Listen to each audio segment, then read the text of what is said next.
Hey there.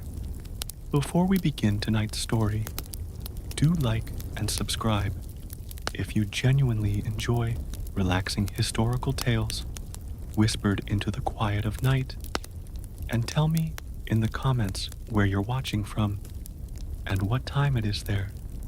I'd love to know who's drifting through history with me tonight. Now, take a deep breath. Let your shoulders drop, your eyelids grow a little heavier, and your thoughts slow, like candlelight flickering lower with each gentle exhale. Feel the warmth of your blanket, the softness beneath your head, and let your body sink, safe and still. Our story tonight begins in the dim and dangerous corners of medieval Europe, where the cobblestones whispered secrets and the moon shone upon deeds too dark for daylight. It is the story of the most notorious criminals of medieval times, and more. The air was thick with mist that night, curling through the narrow alleys of London like ghostly fingers. The bells of St. Paul's had long since fallen silent, and only the faint shuffle of feet broke the hush. Somewhere, a door creaked open, then shut. A muffled cry echoed, quickly swallowed by the fog.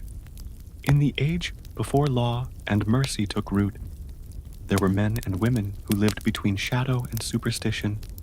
Some were thieves, others killers, and a few, legends carved in whispers. Among them was Geoffrey the Black, once a soldier, now a name that chilled merchants and kings alike. He was said to move like smoke through the night, his eyes glinting like wet iron beneath his hood. He robbed not for hunger, but for power, the thrill of outwitting noble and guard alike. When the moon rose high, villagers would lock their doors and clutch their crosses, praying he would pass their homes untouched. But Geoffrey was no phantom. He had once been a man of valor, a knight who served under King Edward himself, until betrayal turned his loyalty into rage. One winter evening, the king's men came for his brother, accusing him of theft from the royal stables. Geoffrey watched from the shadows as they hanged him by torchlight without trial. From that moment, his sword turned not for the crown, but against it. Years later, they called him the Black Fox, a title both feared and admired. He led a band of outlaws through Sherwood's forgotten cousin, the woods of High Hallow, dense and unkind. There the trees whispered his name, and even the birds seemed to move at his command. And yet, Geoffrey was not the only shadow haunting those centuries. In the narrow streets of Florence, far to the south, there lived a woman they called Lucia of the Veil. None knew her true name, nor her face beneath the silver mask she wore. She was a thief, yes, but not for coin. Her target was knowledge itself. Lucia broke into libraries, monasteries, and the guarded studies of scholars, stealing books banned by the church, texts of medicine, astronomy, and the occult. Some said she sought to uncover the secrets of immortality. Others whispered she had already found them. By candlelight, she read in silence, her fingertips tracing inked lines older than cathedrals. When she vanished one summer night in 1372, her legend grew. Some claimed she was caught and burned in a Florentine square. Others swore they saw her walking centuries later in the same black cloak, unchanged, her silver mask gleaming beneath the moon. The fire crackles gently now in your imagination, and as you listen, you can almost hear the distant murmur of medieval streets, the clatter of hooves, the call of a night watchman, the rustle of cloaks. The world turns slower here, older, wrapped in fog and superstition. And somewhere beyond the fields of England, another tale begins. in the cold stones of the Scottish Highlands. There, amidst the heather and the mist, stood the MacLeod clan's fortress, its torches burning against the endless dark. And within those walls, there lived a man whose hunger knew no bounds, Alistair the Butcher. He was not born cruel, they said, but shaped by famine. When the great winter struck and food grew scarce, Alistair's family starved. Desperation hardened him, and soon stories spread that he had taken to darker feasts, preying upon travelers lost in the moors. His clan banished him, but he did not vanish. He built his own kin from the castaways of the north, thieves, deserters, and cutthroats. Together, they became a storm no lord could tame. For years, villagers would whisper of red fires in the glens, of wagons found empty, of travelers never returning. When the snow thawed, bones would be found beneath the heather, stripped clean as the moon. The priests called it evil. The poets called it justice. Alistair called it survival. And still, these are but three names in a sea of shadows. Medieval Europe was a cauldron of secrets, a land where thieves were kings, and kings were often the cruelest thieves of all. For every noble who claimed divine right, there was a beggar with nothing left to lose. And it was from that hunger, the hunger for power, for revenge, for life itself, that the age's most notorious souls were born. So, as the night deepens and your eyes begin to grow heavy, imagine the flicker of candlelight upon old stone walls, the smell of smoke and earth, the hush of rain on rooftops centuries old. Our story tonight has only just begun. There are more names to uncover, more shadows to step into. But for now, breathe deeply, let your body rest, and let the medieval night draw you in. Because as we drift through these old, cobbled streets, the line between dream and history begins to blur, and the whispers of those long gone may yet reach your ear. Our story tonight continues, still cloaked in mist, as the bells of the medieval city fade beneath the sigh of the wind. You are safe, you are warm, and the candle light of history flickers softly before your eyes. The air is thick with the scent of rain-soaked earth and distant smoke. Breathe in deeply and let yourself drift deeper into the past. Our tale now moves eastward, across the forests of Bohemia, where the shadows grow long and superstition reigns as surely as any king. In a small village nestled between pine and mountain, a man known only as Jacob the Whisperer ruled not by blade, but by fear. He was no ordinary criminal. They said Jacob could twist truth into lies, and lies into truth, with the calm of a priest reciting prayers. He arrived without warning, one summer, wearing a black cloak, trimmed with fox fur, his voice gentle as silk. He brought promises of fortune, of healing, of secrets whispered to him by angels themselves, and the villagers believed. Oh, how they believed! They gave him their silver, their daughters, their trust, and when crops failed, Jacob told them it was not hunger's fault, but the curse of sin among them. Each new failure demanded a new sacrifice. Soon, the forests around the village were littered with unmarked graves.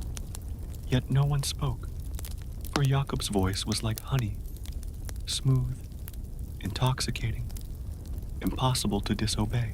When the king's guards finally came, they found the village empty. Only the chapel remained standing, its door ajar, its pews dusted with ash. And in the center of the altar, they found Jacob's cloak folded neatly, but no man within 100 miles who dared claim to have seen him leave. Some say he escaped under the light of the harvest moon. Others insist the devil himself came to collect his due. The wind rustles gently through your mind now. Can you hear it? The pine trees sway, whispering his name like a prayer half remembered. The deeper we go, the more the world blurs, and time bends like melting wax. Far away in France, another name was whispered in dark corners. Isabelle La Rouge. She was no noblewoman, but a thief of hearts and fortunes both. Born to the streets of Paris, Isabelle learned early that beauty was a weapon as sharp as any blade. She painted her lips crimson and wove red silk through her hair, hence her name. But her charm was more than skin deep. She could mimic voices, forge letters, and slip past guards, as though shadows bowed to her will. For years, Isabelle played both sides of the coin. Beloved courtesan by day, cunning thief by night. She targeted only the corrupt, bishops with golden rings, merchants fat with stolen grain, nobles whose hands dripped with taxes taken from the poor. Some called her a criminal, others called her justice in silk. But one night, beneath the chandeliers of the Duke's masquerade, her luck turned. She had slipped into his study to steal a ledger filled with names, proof of bribes and blood debts, but found herself face to face with the Duke himself. He smiled, slow and knowing, and said, "I've been waiting for you." The dance that followed was not of music, but of minds. For hours, they spoke in riddles, their words weaving webs of deceit and temptation. And when the morning came, the Duke was found dead, poisoned wine upon his lips. Isabelle vanished into the mist. To this day, some say her ghost wanders the bridges of Paris, her reflection still rippling upon the Seine, her laughter carried softly by the night breeze. Listen, can you hear the faint echo of footsteps on cobblestone? The quiet splash of the river? Each sound carries the weight of centuries. Now, our path turns south again, to the kingdoms of Spain, where the shadows of the Inquisition stretch long and deep. There, amidst fire and faith, lived Diego the Hawk, a man who could vanish from any prison cell and appear miles away by dawn. He began as a smuggler, ferrying forbidden books across the Pyrenees, texts the church had banned, ideas that spoke of reason over fear. But when his brother was taken by the inquisitors, Diego swore vengeance. He studied their roots, learned their guards' habits, and struck like lightning in the night. One by one, the inquisitors fell, not by blade, but by deception, their secrets exposed, their gold stolen, their relics replaced with false ones, and every time they thought they had captured him, Diego left behind the same token, a single falcon's feather, dipped in blood. The people called him a demon, a ghost, an omen, yet others whispered that he was no villain, but a savior, fighting shadows with shadow. In truth, perhaps he was both. As you rest now, let your mind wander through these stories, like a traveler beneath the stars. Feel the cobblestones beneath your feet, the chill of medieval air on your skin. Each whisper, each flicker of torchlight carries a soul from long ago. Criminals, yes, but also dreamers, rebels, survivors. History remembers them as monsters, yet perhaps they were merely human, trapped, defiant, unyielding against a world of cruelty. And as you close your eyes, their stories become your lullaby, soft and slow, guiding you toward the edge of sleep. The night deepens, and still more tales wait in the dark. But for now, breathe softly, deeply, and let the murmurs of centuries cradle you. The firelight dims, The air grows still, and the world fades into the rhythm of dreams. The embers in the hearth flicker softly now, their glow painting gentle shadows upon the stone walls of memory. You are still here, resting, drifting, your breathing slow and calm. The night beyond grows deeper, the stars like tiny candles suspended in the black velvet sky. Somewhere in the distance, a wolf howls, a low, mournful sound that fades into silence. And in that silence, our next tale begins to stir. Our story tonight turns north, to the cold and iron-bound lands of Scotland, where the mist clings to the heather, like ghosts too stubborn to leave. Here lived a man known as Robert the Pale, a name spoken only in whispers by travelers and soldiers alike. Robert had once been a knight, a proud and loyal servant to his lord. But betrayal runs deep in human hearts, and greed, as always, proves sharper than any blade. When Robert's wife was accused of witchcraft by jealous nobles, he rode to defend her. Yet, before he could reach her, she was burned beneath the open sky, her cries swallowed by the roar of fire and crowd alike. Something within Robert broke that day. They said he wandered into the highlands, half mad, carrying nothing but his sword and the ashes of his wife in a small iron box. Years passed, and soon rumors began to spread of a pale figure haunting the roads, striking down corrupt barons and cruel sheriffs. His victims were found at dawn, each with a single silver coin placed upon their tongue, and their weapons gone. Some claimed Robert sold those blades to the poor, arming them for revolt. Others believed he was cursed, forever doomed to wander, until justice balanced the scales of his grief. Whatever the truth, his legend grew, and the mist seemed to whisper his name whenever injustice bloomed anew. Can you hear it now? The soft cry of the wind over the moors, the far-off clatter of hooves. That faint sound might be Robert still, forever riding toward the dawn that never comes. Now, gently, drift with me further east, across the gray waters of the Baltic, to the snow-bitten realm of Livonia, where another specter of crime took root. Her name was Katarina the Silent, a woman who spoke so little that people wondered if she'd made a vow to the grave. The candle's flame dances softer now, as if swayed by the hush of midnight. You feel it too, the rhythm of history whispering through the air, the gentle weight of centuries pressing against the edges of your imagination. Just breathe. Let your shoulders loosen, your mind uncoil. The past is vast, but here, you are safe within its stories. Our next tale begins where the fog rolls thickest, in the Germanic forests of the 13th century, where superstition ruled more fiercely than any crown.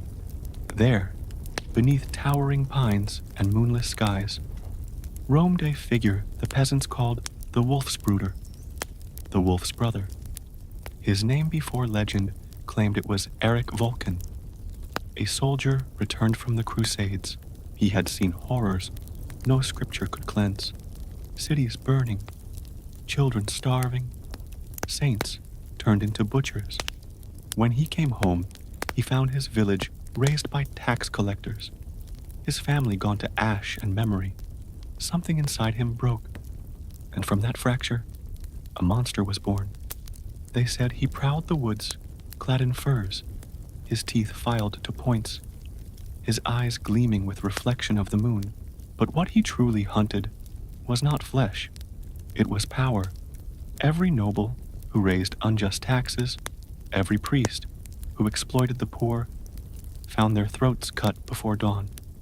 Eric didn't just kill, he left marks. The paw print of a wolf, pressed into blood with a wooden stamp carved by his own trembling hand. To some, he was a demon. To others, a savior. The villagers began leaving offerings at the edge of the woods: bread, wine, and sometimes a blade. For a while, it was said that the forest protected its own. But one winter night, a group of mercenaries set it ablaze. The fire devoured trees and men alike, and when the ashes settled, no body was found. Only a melted iron stamp, shaped like a paw, lay beside a charred skull. Even today, they say the forest never grew back quite the same. The trees twist unnaturally toward the east, as if still bowing to something unseen. Now, let the memory of those flames fade gently from your mind. Listen instead to the sound of the breeze through old stone corridors. Let us move south, to France, to the cobbled streets of Rouen, where laughter and danger often shared the same breath. Here lived a woman of rare cunning, Margot la Rouge, Margot the Red. Her hair was the color of autumn leaves, her voice sweet enough to charm bishops, and her eyes, oh, her eyes, sharp enough to slice through any lie. Margot was no common thief. She was a master of disguise. In a single week, she could be a nun, a noble's maid, or a foreign widow, all to slip through doors no man could enter. She stole not only gold, but secrets, letters, maps, and confessions. Kings feared her more than assassins. Her greatest theft came in the year 1357, during the height of France's war-torn chaos. Disguised as a maid, she entered the castle of a treasurer who'd hoarded famine relief, gold for himself.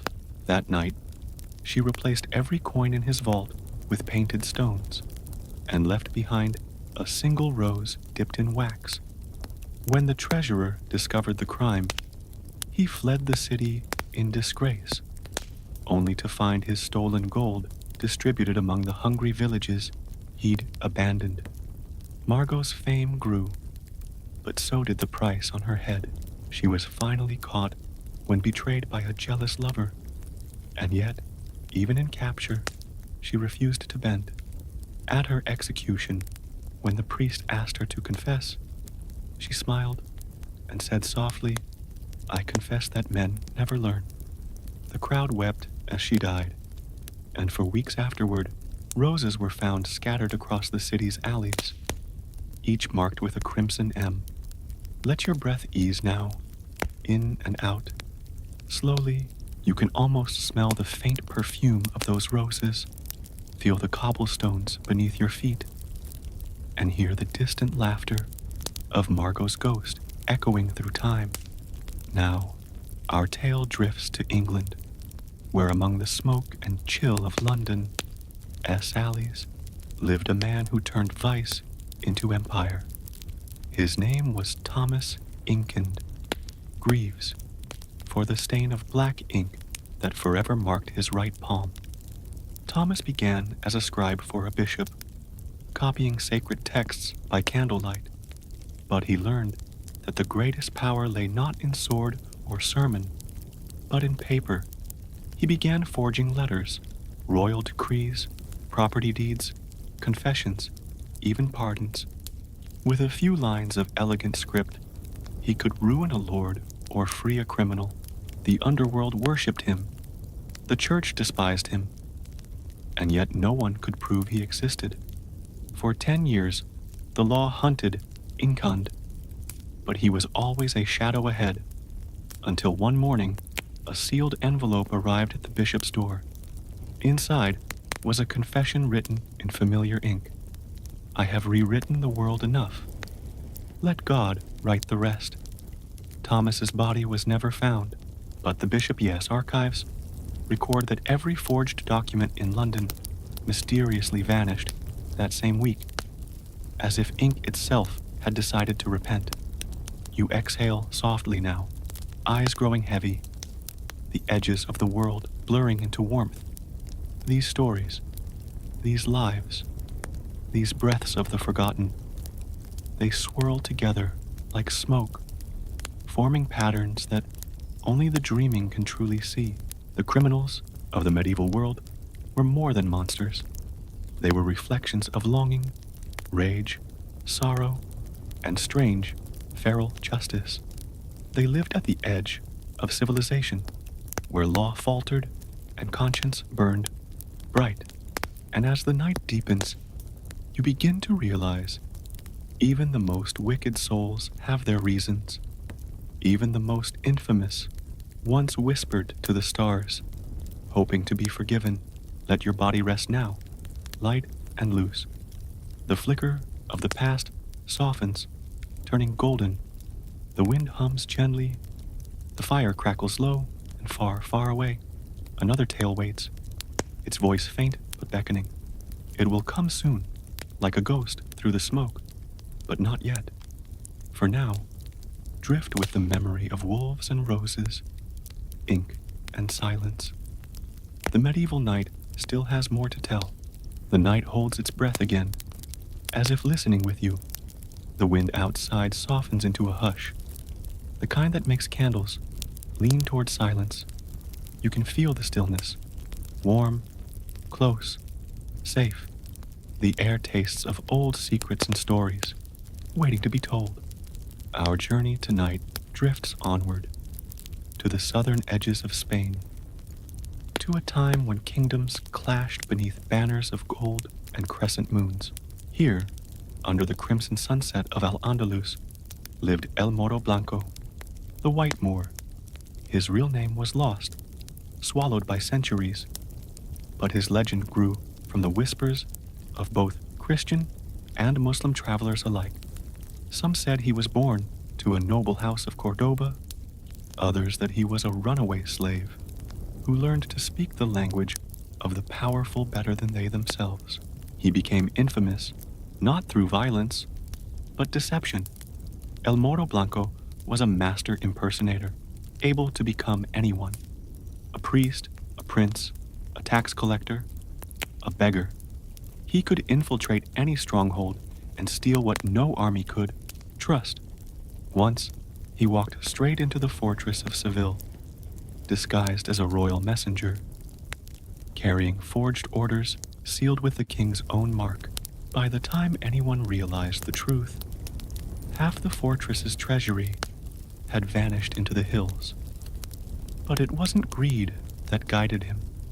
When villagers were questioned, they told of grain shipments appearing mysteriously after famines, of taxes suddenly forgiven, and of widows who found gold coins upon their doorsteps. El Moro Blanco became a symbol, half criminal, half saint. The crown offered him pardon in exchange for loyalty. He refused. His last words, when captured by soldiers in Granada, were said to be soft and almost amused. You can chain a man, but not the legend that wears his face. His execution was swift. Yet the week after, a caravan was robbed by a man dressed all in white, smiling beneath the desert sun. Breathe in, slowly.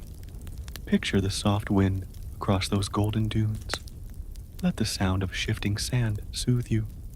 You are safe in this dreamscape of the past, where every breath feels like a page turning. Now, we move northward to the misty coastlines of Ireland, where green cliffs meet gray sea. In the 14th century, there was a woman known only as Mairen the Bold, a pirate queen whose laughter echoed louder than cannon fire.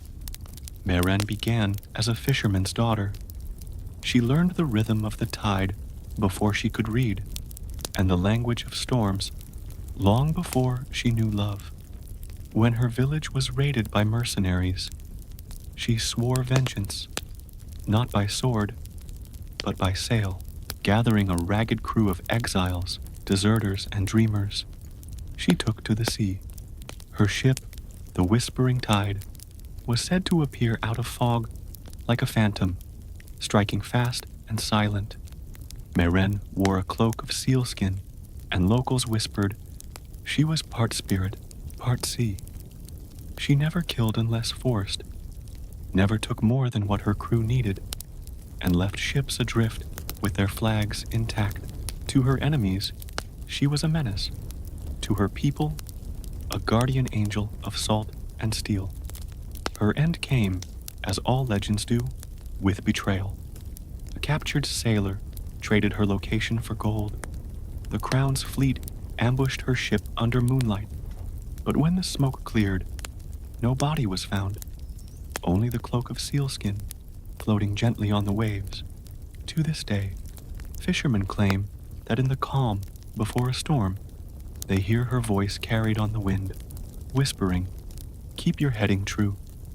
The sea hums softly now in your mind, the waves rolling slow, rhythmic, like your breath.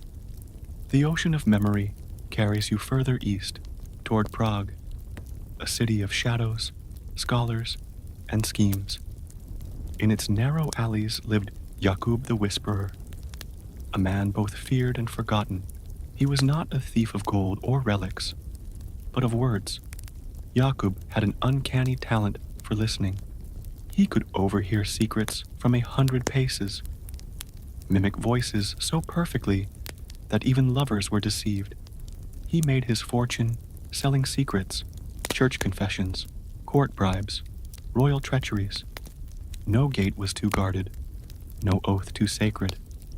The city's elite paid him in jewels and blood to keep their whispers buried. Yet, one winter, Jakub vanished. The next morning, letters arrived on the doorsteps of every noble in Prague. Inside each was a single sentence, written in his delicate hand. Truth travels faster than gold. Panic consumed the court. Alliances shattered. And when calm returned weeks later, every letter had mysteriously burned to ash, leaving no trace of Jakub or the chaos he'd unleashed. He became a ghost story, told by candlelight, a warning that every word carries weight. Even silence, they said, might be listening. Let your mind rest now in that stillness. The quiet between stories is like the hush between heartbeats, peaceful, infinite. The flicker of your imagination softens, and the world grows slower around you. We travel now to Eastern Europe, to the cold plains of Hungary, where the ground remembers blood and the wind carries regret. There lived a figure who defied all mercy, Gregor the Iron Wolf. Once a mercenary, Gregor's armor was said to be welded onto his body after he betrayed his commander. Left for dead, he survived, bound forever to steel and vengeance. He became a wandering executioner, offering his blade to any who would pay. But over time, his crimes twisted into legend. He was said to strike only against the cruel, lords who beat their servants, soldiers who preyed on villages. His payment was always the same: a single piece of bread and a candle to burn in memory of the dead. Those who met him spoke of a voice like grinding metal, a man whose humanity flickered but never died. When he finally vanished into the mountains, peasants lit candles for him every winter, whispering, "Iron bends, but mercy does not." The crackling hearth seems to grow fainter now, as if the fire itself listens with reverence. You're drifting in the warmth of centuries, where time itself breathes slower. These were not heroes, not saints, but souls caught between justice and sin, mercy and rage. They remind us that even in darkness there are embers of light, flickering, fragile, human. So let yourself rest in their stories. Feel the softness of the night wrapping around you like a cloak. The past is not gone. It only dreams, waiting for listeners like you. And our next tale, waiting quietly in the shadows, will be darker still. The night deepens. The air feels heavier, yet softer somehow. You can almost sense the centuries exhaling around you. the quiet heart of forgotten souls, resting in the folds of time. The candle beside you flickers, painting the room in gold and shadow. You are safe here, breathing slowly, drifting through history's dim corridors. Our next story begins in Venice, the city of masks, where moonlight dances on water and secrets float as freely as the gondolas that glide beneath its bridges. It was the 14th century, and Venice was a city of splendor and sin, a jewel of trade and temptation, and in this shimmering labyrinth lived a man known only as Il Corvo, the Raven. He was neither noble nor poor, neither saint nor sinner. By day, he sold perfumes to the courtiers and ladies of the Doge's court. By night, he traded in something far more intoxicating: information. Il Corvo could slip through the palaces unnoticed, blending among masked revelers during grand feasts. He sold rumors like wine, rich, dark, and always a little dangerous. No one ever saw his true face. They said he wore a black mask, not out of vanity, but penance, for beneath it he bore a brand of treason. He had once served the Doge S guard, but betrayed them to save a courtesan condemned for spying. She died anyway, and Il Corvo vanished into Venice's shadowed canals. Years later, when plots against the Doge began to unravel, letters sealed with a raven's feather began to appear, each exposing corruption, each signed only with the words, "Justice flies by night." The nobles tried to catch him. They failed. One evening, a witness swore she saw a dark figure leap into the Grand Canal beneath a blood-red moon. His body was never found. But from that night on, a single raven perched atop the Doge's palace at dawn and remained there, unmoving, for 13 days. Breathe deeply. The sound of those Venetian waters still lingers. The whisper of oars gliding through the night. You can almost smell the perfume of salt and candle wax. Hear distant laughter fading across the lagoon. Let it drift through you. Now, we move eastward to the Ottoman Empire, a place of silk and shadow, where palaces gleamed like gold and the streets hid daggers beneath their beauty. Our tale unfolds in Constantinople, where power, faith, and fear intertwined like threads in a tapestry. Her name was Layla of the Shadows, though no one ever knew if that was her real name. She had once been a palace servant, cleaning the marble floors beneath the feet of sultans. But Layla had a gift, an ear for secrets. She could hear a whisper from across a courtyard, remember every word spoken in passing. Soon, she learned the movements of guards, the habits of merchants, the desires of ministers. When her brother was executed for a crime he didn't commit, something inside her hardened. That night, Layla disappeared, and the next morning, the official who'd condemned her brother was found in his chambers, alive, but stripped of every coin, every jewel, and every scroll bearing his name. She built a network of beggars, musicians, and silk weavers, her listeners, scattered across the empire. They called her the Lady of Echoes. She never used a blade, never raised her voice, yet her influence spread faster than any army. When the Sultan himself learned of her existence, he sent a message offering pardon and wealth in exchange for service. She replied with only one line, "I already serve the truth." After that, she vanished completely. But on quiet nights, when the lamps flicker in Istanbul's bazaars, merchants still tell of a soft voice that sometimes answers from the dark, a voice that remembers everything ever whispered. Let your breath slow again. The weight of her silence still echoes softly between the arches of time. Now, we travel to Bohemia, to a castle that sits atop a mountain, veiled in snow and mist. There lived a man the locals called the Bone Duke. He was once a warlord, a conqueror whose armies razed villages and burned monasteries. But when the Black Death swept through Europe, his soldiers began to die by the thousands. The Duke, fearing divine punishment, turned to the macabre for salvation. He ordered catacombs built beneath his castle, using the bones of the dead to fashion arches and chandeliers. It was said he dined in that hall of skeletons every night, whispering to the skulls as if they were his counsel. But madness has its own appetite. In time, his servants began disappearing.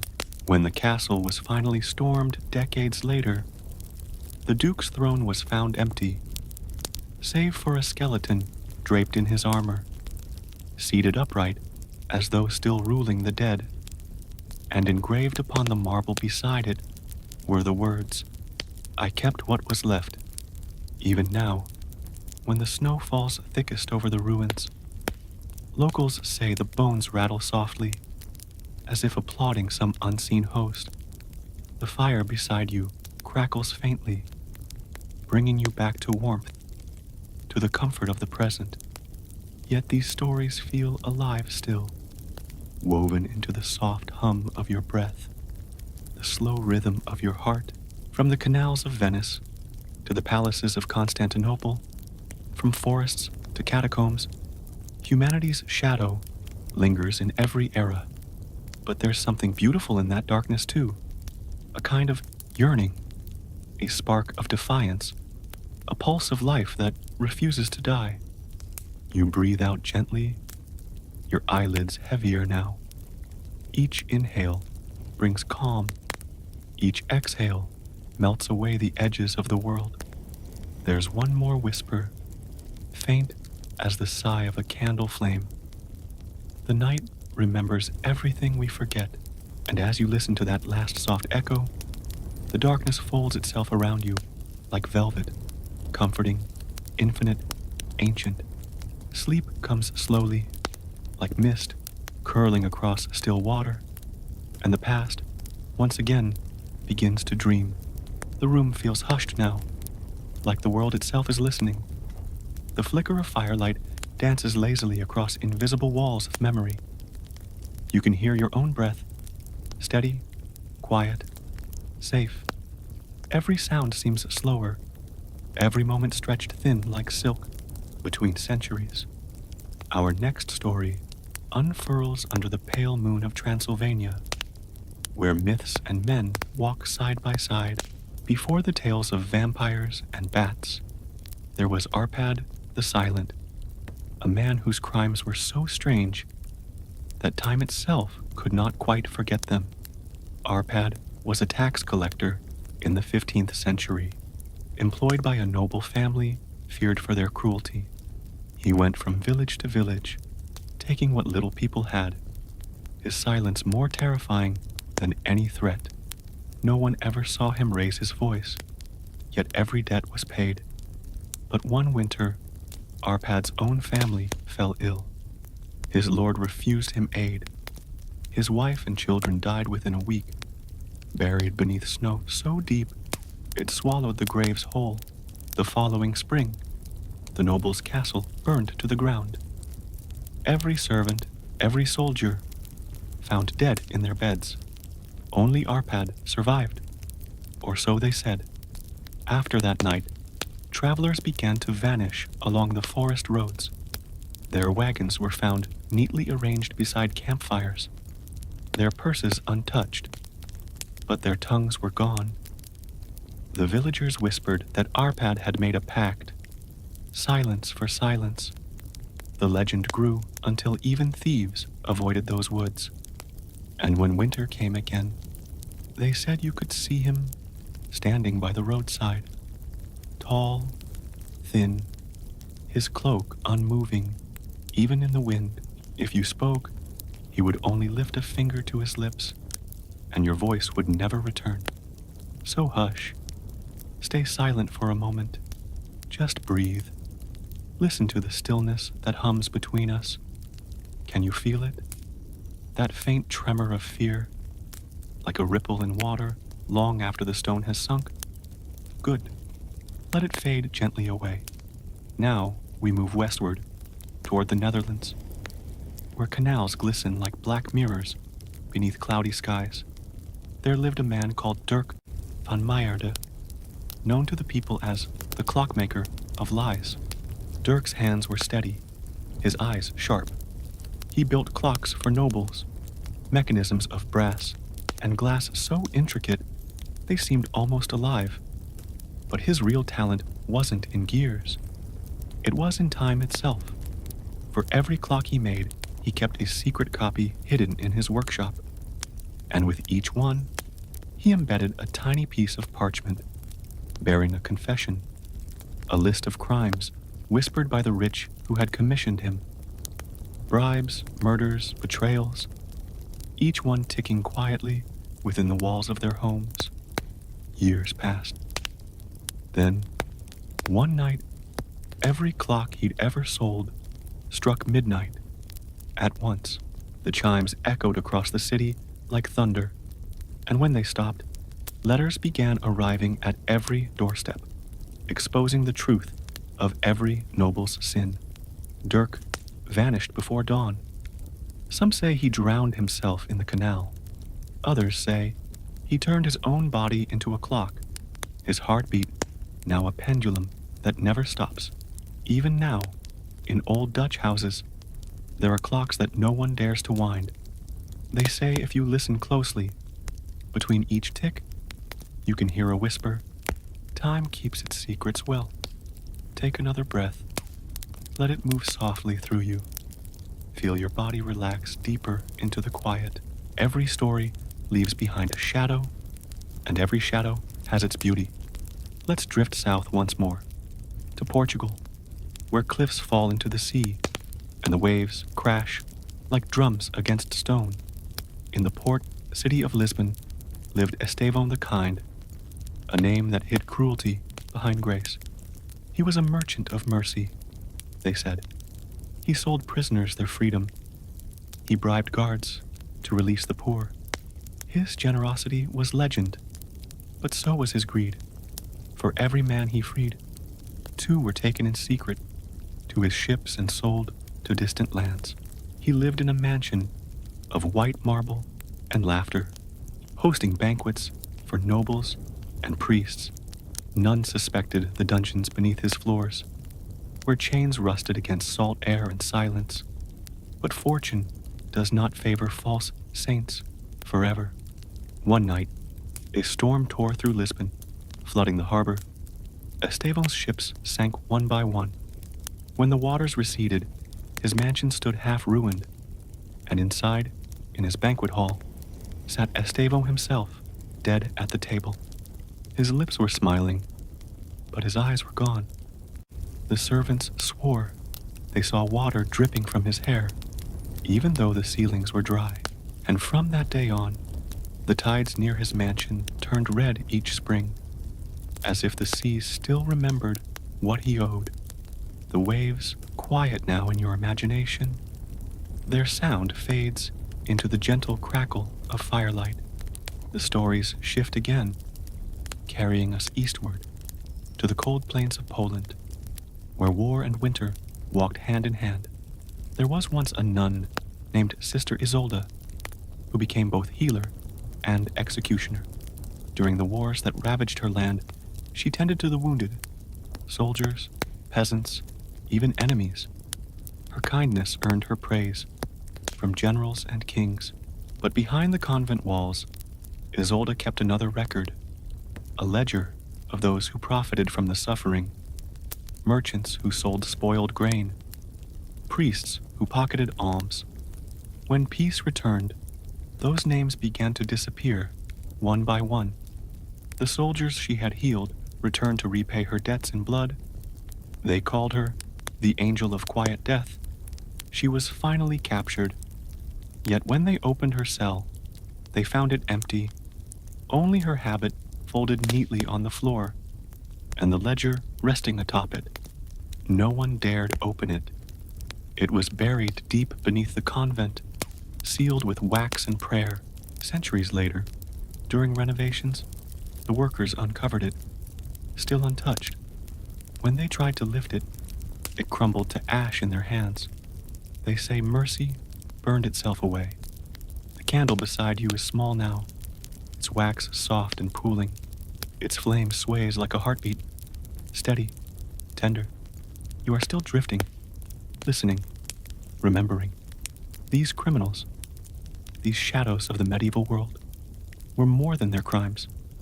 They were dreamers of justice, of freedom, of vengeance and grace.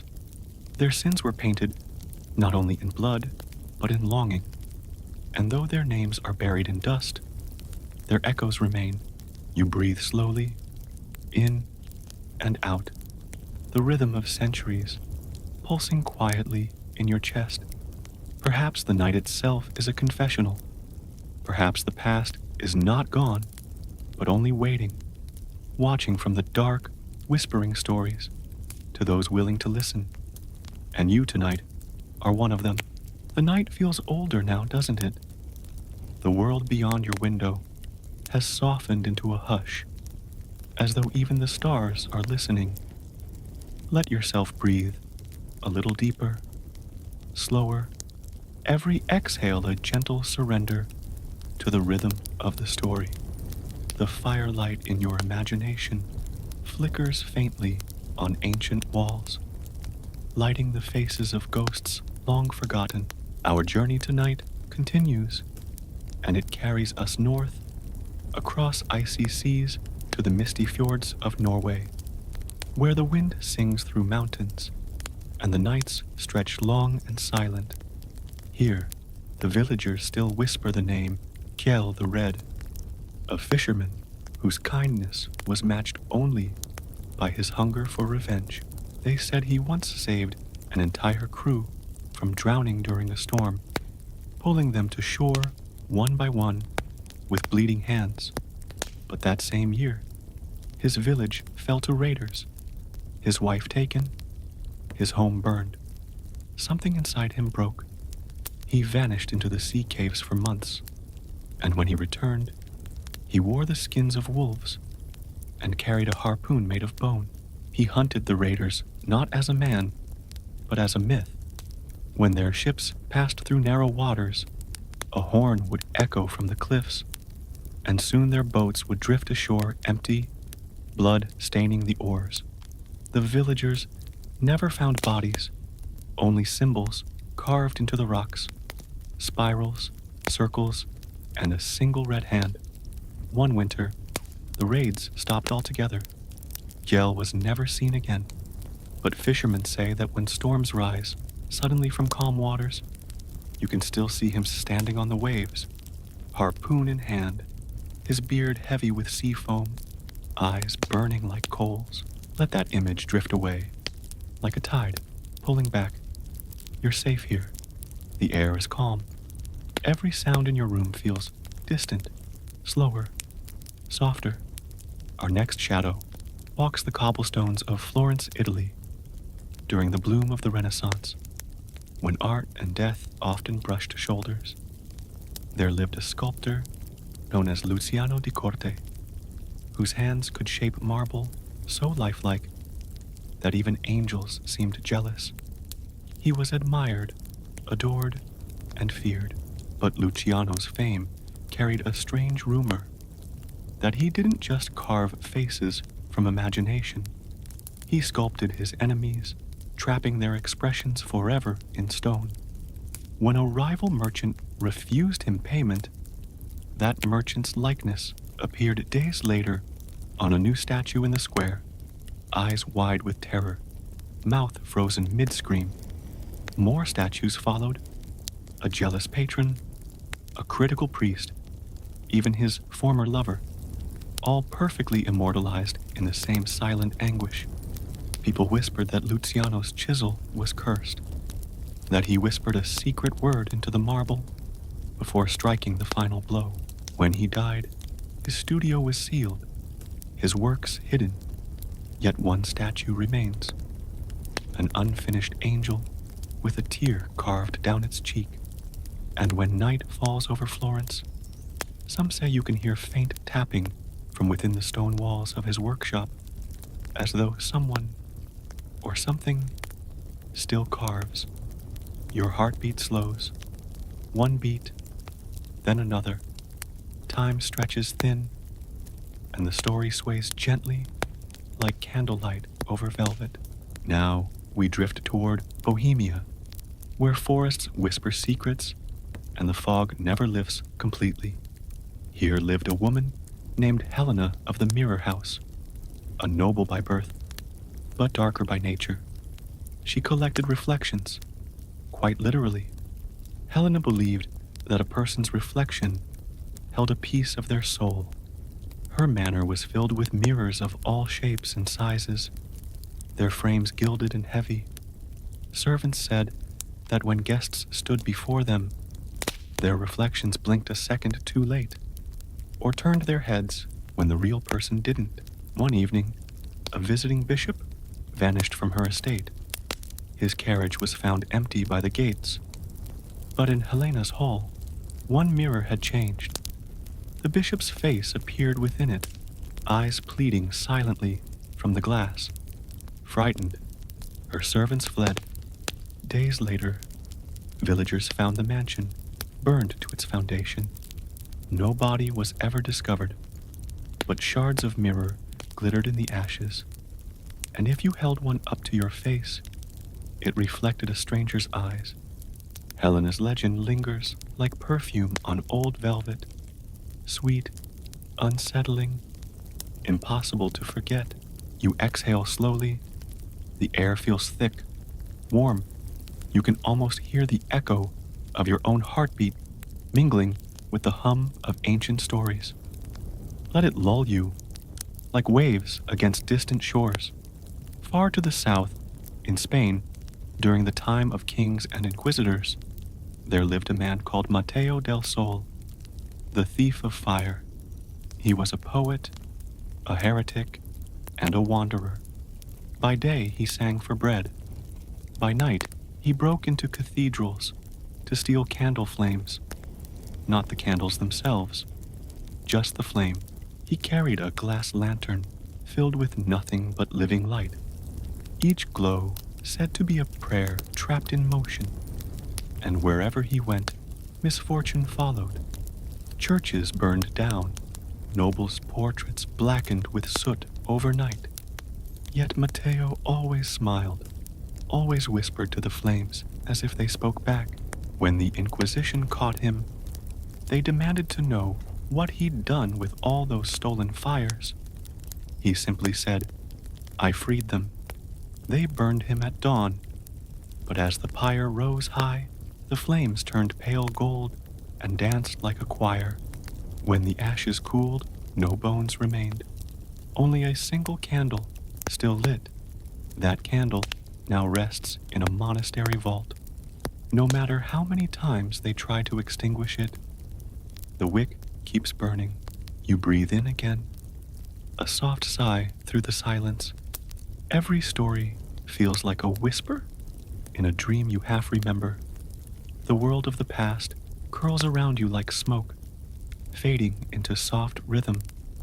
And as your mind drifts between curiosity and calm, the next name rises from the depths of history, waiting to be told, waiting for the quiet to make room for it.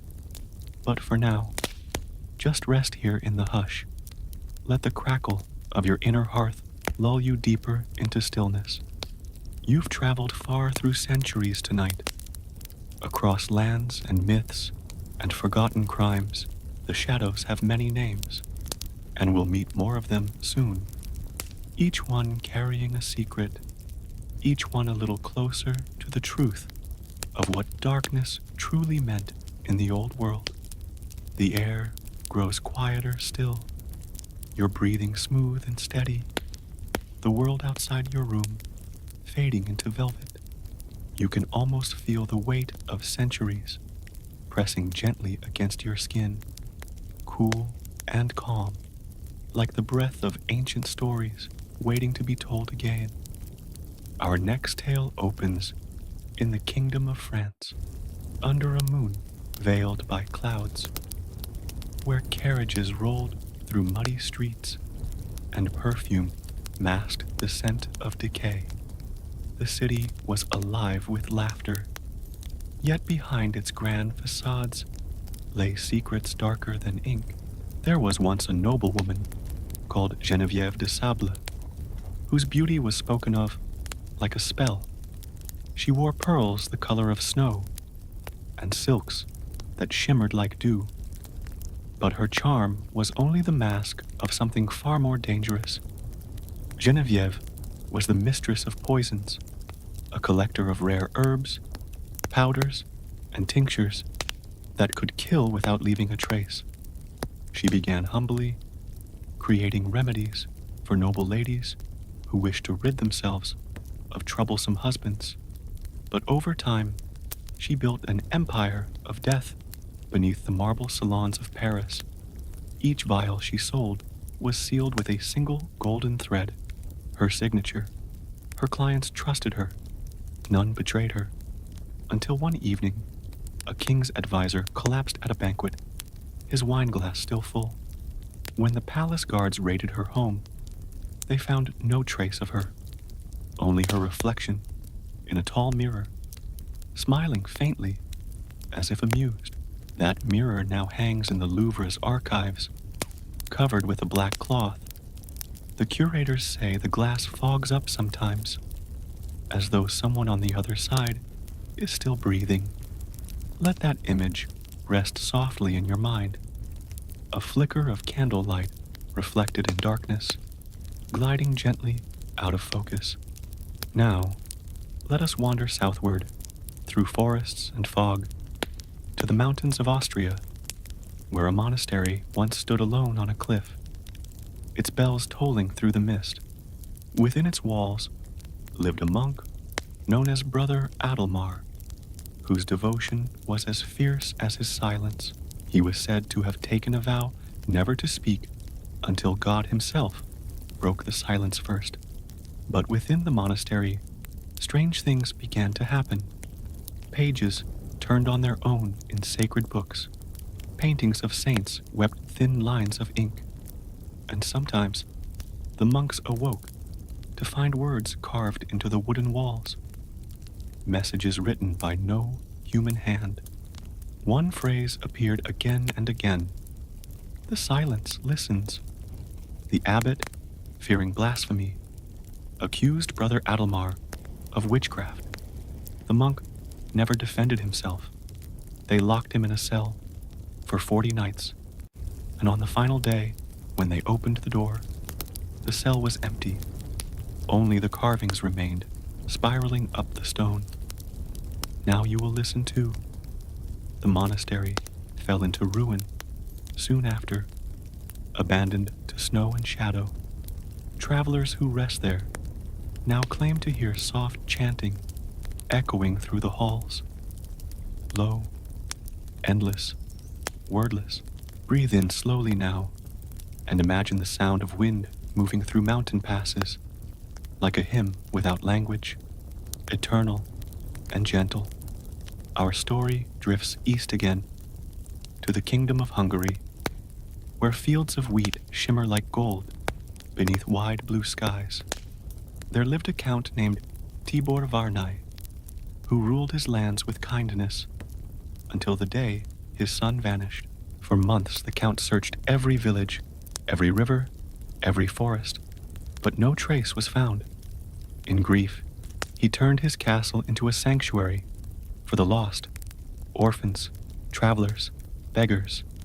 He fed them, clothed them, and gave them a place to sleep. But one winter, a traveler arrived wearing a mask carved from wood and whispered a secret in the count's ear. That night, the count sealed the gates.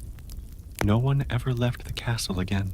Years later, when soldiers came investigating, they found the halls filled with wax figures, dressed as nobles, frozen mid-feast, and sitting at the head of the table was the Count himself, his face covered in wax, his eyes wide open beneath the layer. The soldiers burned the place to the ground, but the people say that when snow falls over the ruins, it settles in strange shapes, like seated figures waiting for supper. A soft exhale. The rhythm of the story slows again. The tone drifts between curiosity and calm, between wonder and rest. And now, we journey further west, to the Scottish Highlands, where fog crawls across the heather, and the wind sings through broken stones. There, in a lonely glen, lived a healer known as Morag of the Moor. She was a midwife, a herbalist, and some whispered, a witch. The people loved her when she saved their children, and cursed her when storms ruined their crops. She lived alone in a cottage surrounded by wildflowers, her black cat always at her feet. One winter, a nobleman's daughter fell ill. Morag was summoned, but her cure failed. The girl died, and the Lord swore revenge.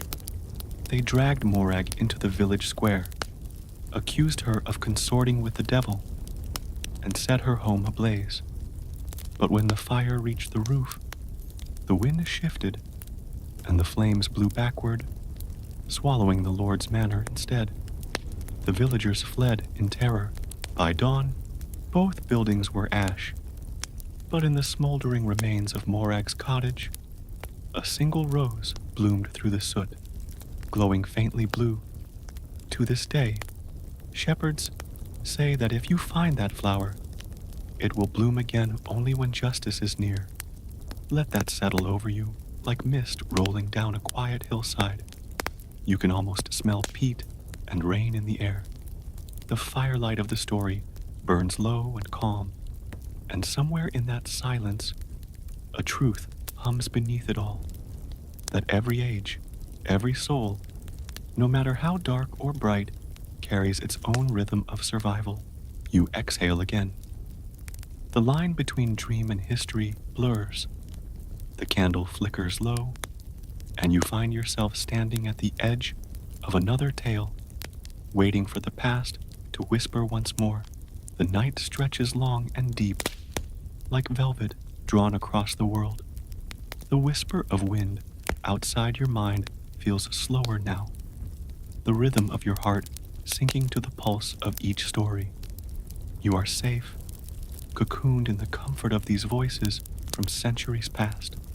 Our next story begins in Prague, the city of alchemists and spires, where shadows dance through narrow alleys and bells toll softly over rooftops of copper and gold. It was said that beneath the old quarter, tunnels twisted beneath the earth, where strange experiments were carried out by candlelight. Among the secretive figures who haunted those underground chambers, one name lingered like smoke: Emil the Black Glassmaker. Emil was not a noble or a scholar, but a craftsman, born poor among soot and shards. Yet his skill with molten glass was beyond compare.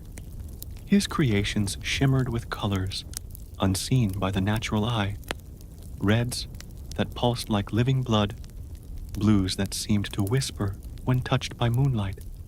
He sold his work to kings and courtiers, but few knew what they truly bought, for hidden within his finest pieces were reflections, trapped souls of those who had crossed him. He had discovered, or perhaps invented, a way to capture a person's final breath inside glass, sealing it there forever. The rumor began after a noble refused to pay him. That man's reflection vanished from every mirror in his estate. Days later, Emil unveiled a new glass chalice, gleaming like obsidian. When you held it up to the light, you could see, faintly, the face of the missing noble, forever frozen mid-scream. When Emil died, his furnace went cold, but the glassware remained. Many pieces were melted down for fear of curses, yet a few survive in private collections. On quiet nights, If the moonlight hits them just right, they seem to fog over, like breath against cold glass. Breathe gently now. Let that image fade. The crackle of imaginary fire fills the silence again, and your eyelids grow heavier. Now we travel south to Rome, where marble ruins shimmer under torchlight, and time itself feels like a living creature, ancient, patient, watching. There lived a cardinal named Cesare Moroni, a man of divine ambition and earthly hunger. He built cathedrals that touched the clouds, but in the shadows of those spires, he constructed something else, a vault of silence. It was a chamber buried deep beneath his private chapel, its walls lined with the stone reliefs of angels covering their ears. Inside, the cardinal stored confessions, too dangerous to write, too powerful to erase. Each soul who entered was sworn to secrecy. They knelt, confessed their sins, and never spoke again. But the city began to notice strange disappearances. Painters, scholars, nobles, all last seen entering Moroni's church. When the cardinal died, the vault was sealed. A century later, a tremor cracked its walls open. The workers who descended claimed they heard whispering in the dark, though no air stirred. Some fainted. One man went mad. The vault was resealed, and the Vatican ordered it forgotten. But sometimes, near midnight, when the bells of Rome ring 13 times instead of 12, people swear they hear voices from below, murmuring secrets that were never meant for mortal ears. Your breath grows slower, your thoughts lighter. The images pass like clouds drifting across the mind. Now, let's journey west to the fog-drenched streets of London, where gas lamps flicker and footsteps echo on cobblestones slick with rain. It was the late 1300s, a city half awake, half dreaming. Here lived Robert Hollow, a watchmaker by trade, a perfectionist by obsession. His timepieces were said to never err, not by a single second. But Robert believed time was a cage, and men were its prisoners. He began constructing something more than a clock, a machine that could swallow moments.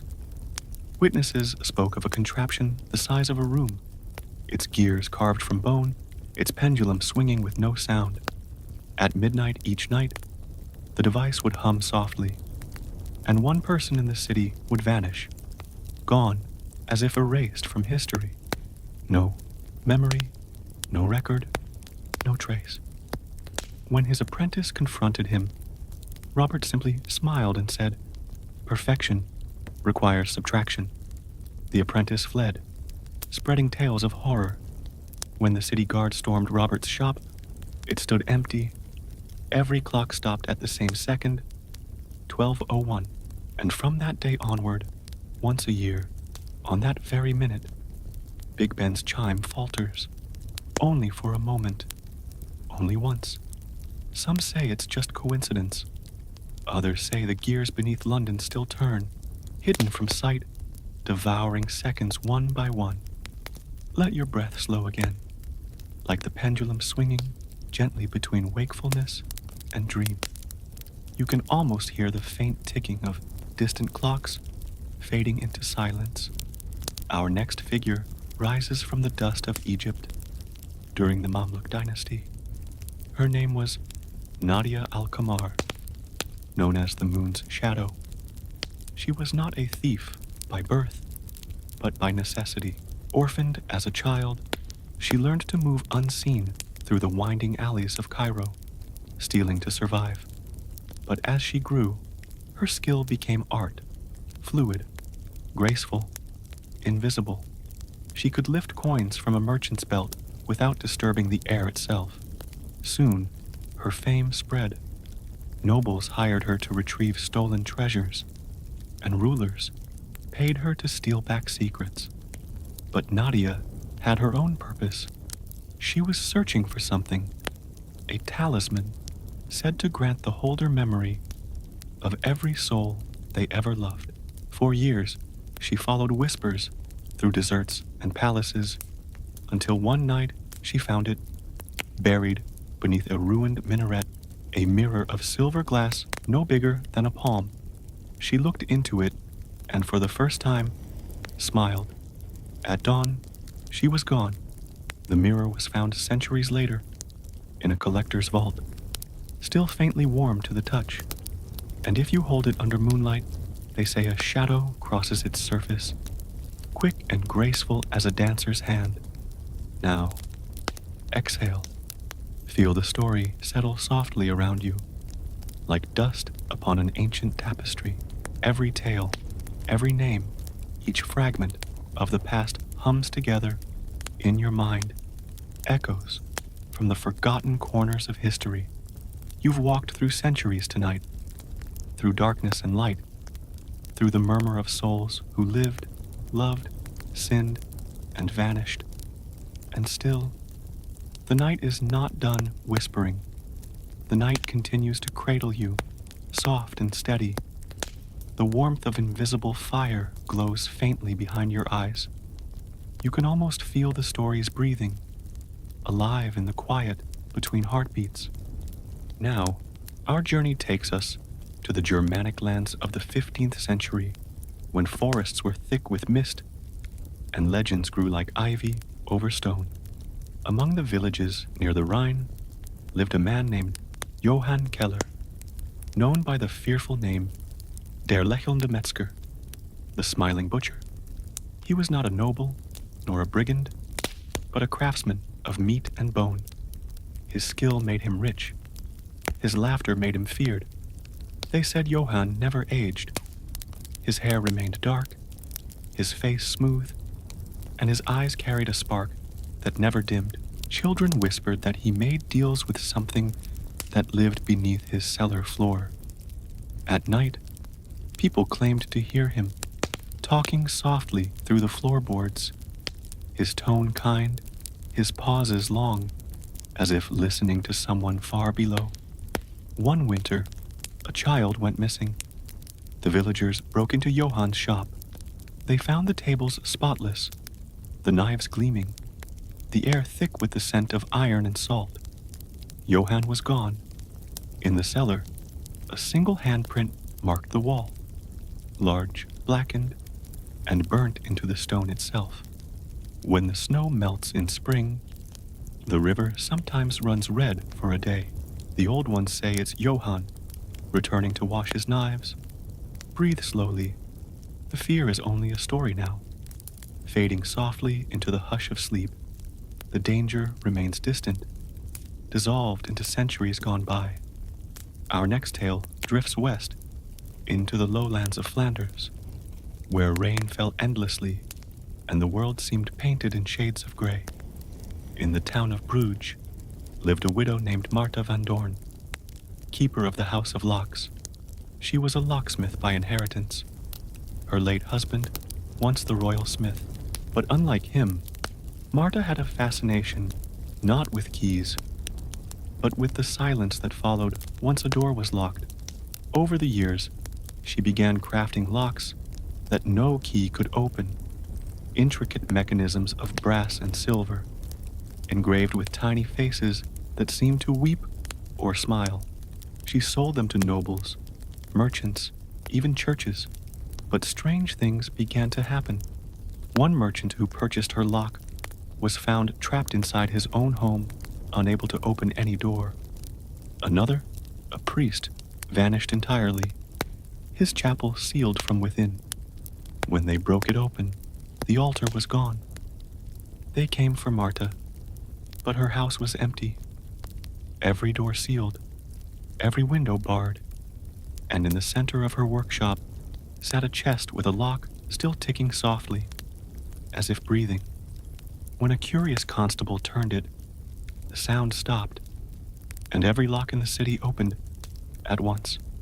That chest is still kept in Bruges' museum. Its mechanism has never been fully understood, but sometimes, at night, you can hear it click softly waiting for someone to finish what Marta began. Let your body loosen, your shoulders sinking into stillness. The stories may darken, but they mean no harm. They are dreams of an old world, long buried beneath dust and silence. Now, let us journey to Transylvania, where the wind sighs through forests and the moon bleeds silver onto castles of stone. Our story begins not with a noble, but a scribe named Vladan Corvus. He worked by candlelight, copying scriptures for monasteries too poor to afford printing. But Vladan had an unusual habit. He wrote in two inks. The first was black, for the words of men. The second, invisible, except under moonlight, for the words of those who had died. He claimed that at night, the spirits whispered to him from the parchment itself, asking for their stories to be recorded. When questioned, he smiled faintly and said, "The dead hate silence." The priests grew fearful. One morning, they found every book in the scriptorium rewritten, the Gospels replaced by names, thousands of names, and beside each one, a date that had not yet come to pass. Vladan was gone, but in his cell, they found a single candle still burning blue, the wax melting upward instead of down. Centuries later, an old tome surfaced at an auction in Vienna, its ink darkened by age. Under moonlight, faint silver letters appear on its pages, each line ending with the same phrase, written by the hand that listens. Now breathe in again. Let the weight of that sentence fall away. Each inhale cleanses, each exhale releases. The candle in your imagination flickers, throwing gentle shadows against unseen walls. We drift now to Morocco, to the walled city of Fez, where labyrinths of alleys hum with prayer and music. There, in the 14th century, lived a scholar named Ibn Rahim, who devoted his life to studying dreams. He believed that every dream was a door, and that some doors, once opened, refused to close. He wrote volumes on the subject, describing worlds that existed only between breaths of sleep. But then, something changed. He stopped writing. His students found him, sitting in the courtyard each night, eyes open, unblinking. He claimed he was lost between awakenings. One by one, his followers began to disappear. They said he was teaching them how to cross permanently into the dream world. When the Sultan ordered his arrest, the guards entered his home and found only his robe, folded neatly on the ground. The last page of his final book contained a single sentence, "I am awake, and it is terrible. You breathe softly, slowly. The sound of your own breathing blends with the hum of these ancient stories. Like ripples of water in a still pool, you are safe in the rhythm, safe in the quiet.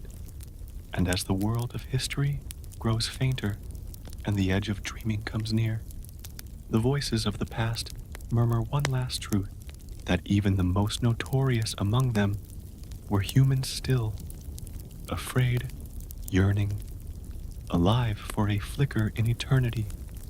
Their names fade, their echoes linger, and somewhere, time sighs, closing another chapter in the endless night. Shh! Settle in, dear listener. You've come so far through these winding corridors of time. Let your body grow heavy, your eyelids soft. The night is long, and our story drifts onward through history's quiet shadows, where truth and legend intertwine. Our story tonight continues with the tale of the Iron Widow of Florence. Her name was Contessa Fiorenza di Valenti, a noblewoman who outlived all her husbands, 6 in total. Each man died mysteriously, yet always with a smile frozen upon his lips, as though some private joy had visited them in their final breath. Fiorenza was known for her beauty, yes, but also for her voice. It was said she could soothe beasts, charm children, and persuade even her enemies to confide their deepest secrets.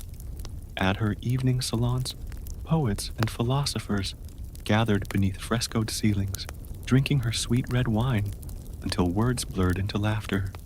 But late one evening, a servant girl found a strange room behind the Contessa's bedchamber.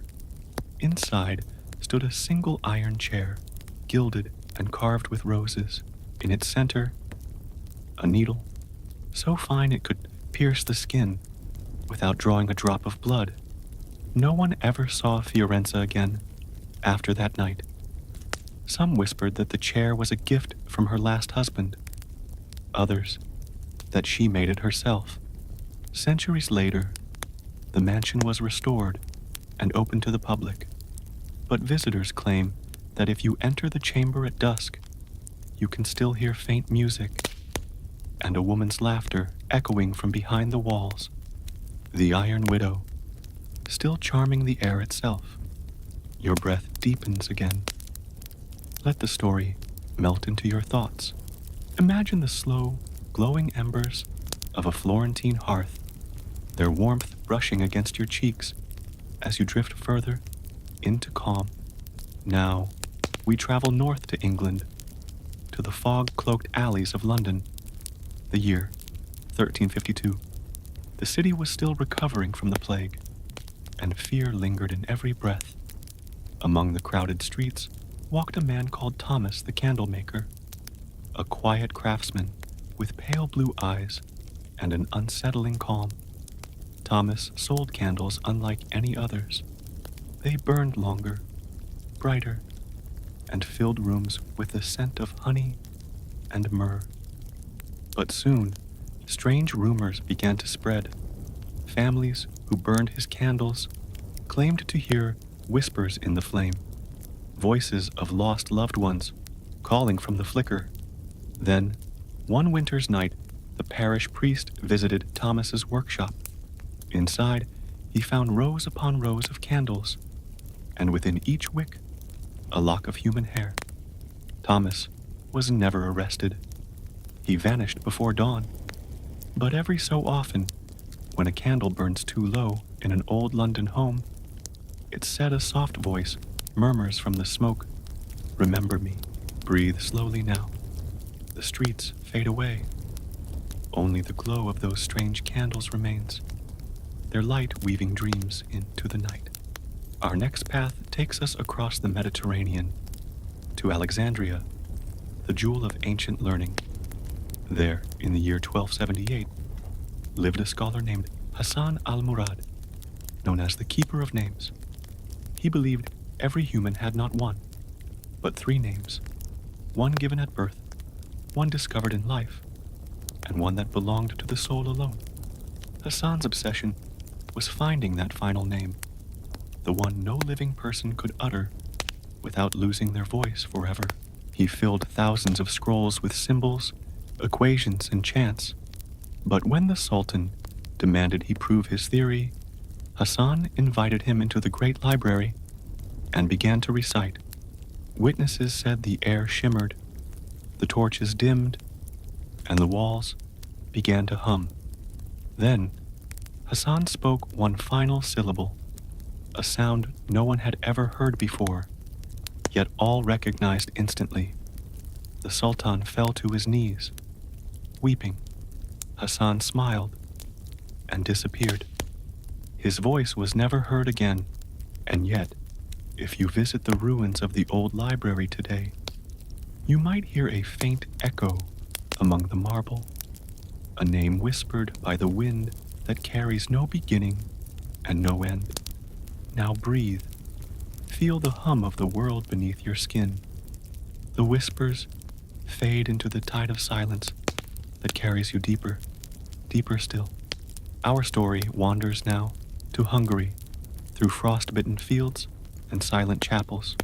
A knight once rode these lands, Sir Benedek of Eger, called the Ghost Knight. Benedek was known for his mercy. He spared enemies, refused duels, and prayed for those he could not save. But one winter, he was betrayed by his own men, ambushed and left to die in a frozen ravine. He whispered a prayer, not for life, but for vengeance. That night, a storm struck unlike any other. Snow fell red, the air crackled, and every traitor who touched his sword was found frozen upright, eyes open, as though staring at something unspeakable. Benedict's armor was discovered days later, standing empty in the snow. Inside it, faint warmth still lingered. Even now, shepherds tell of a silver-clad figure who rides the hills at dusk. He never attacks, never speaks, but his shadow leaves frost wherever it passes. Let that image drift away like smoke through moonlight. You are calm, still, at peace. Now, to Spain, where the golden plains of Castile stretch endlessly beneath a dying sun. There was once a monk known as Brother Mateo, keeper of forbidden texts. His monastery, they said, held a book written in a language older than creation, a book that could show the reader the exact moment of their death.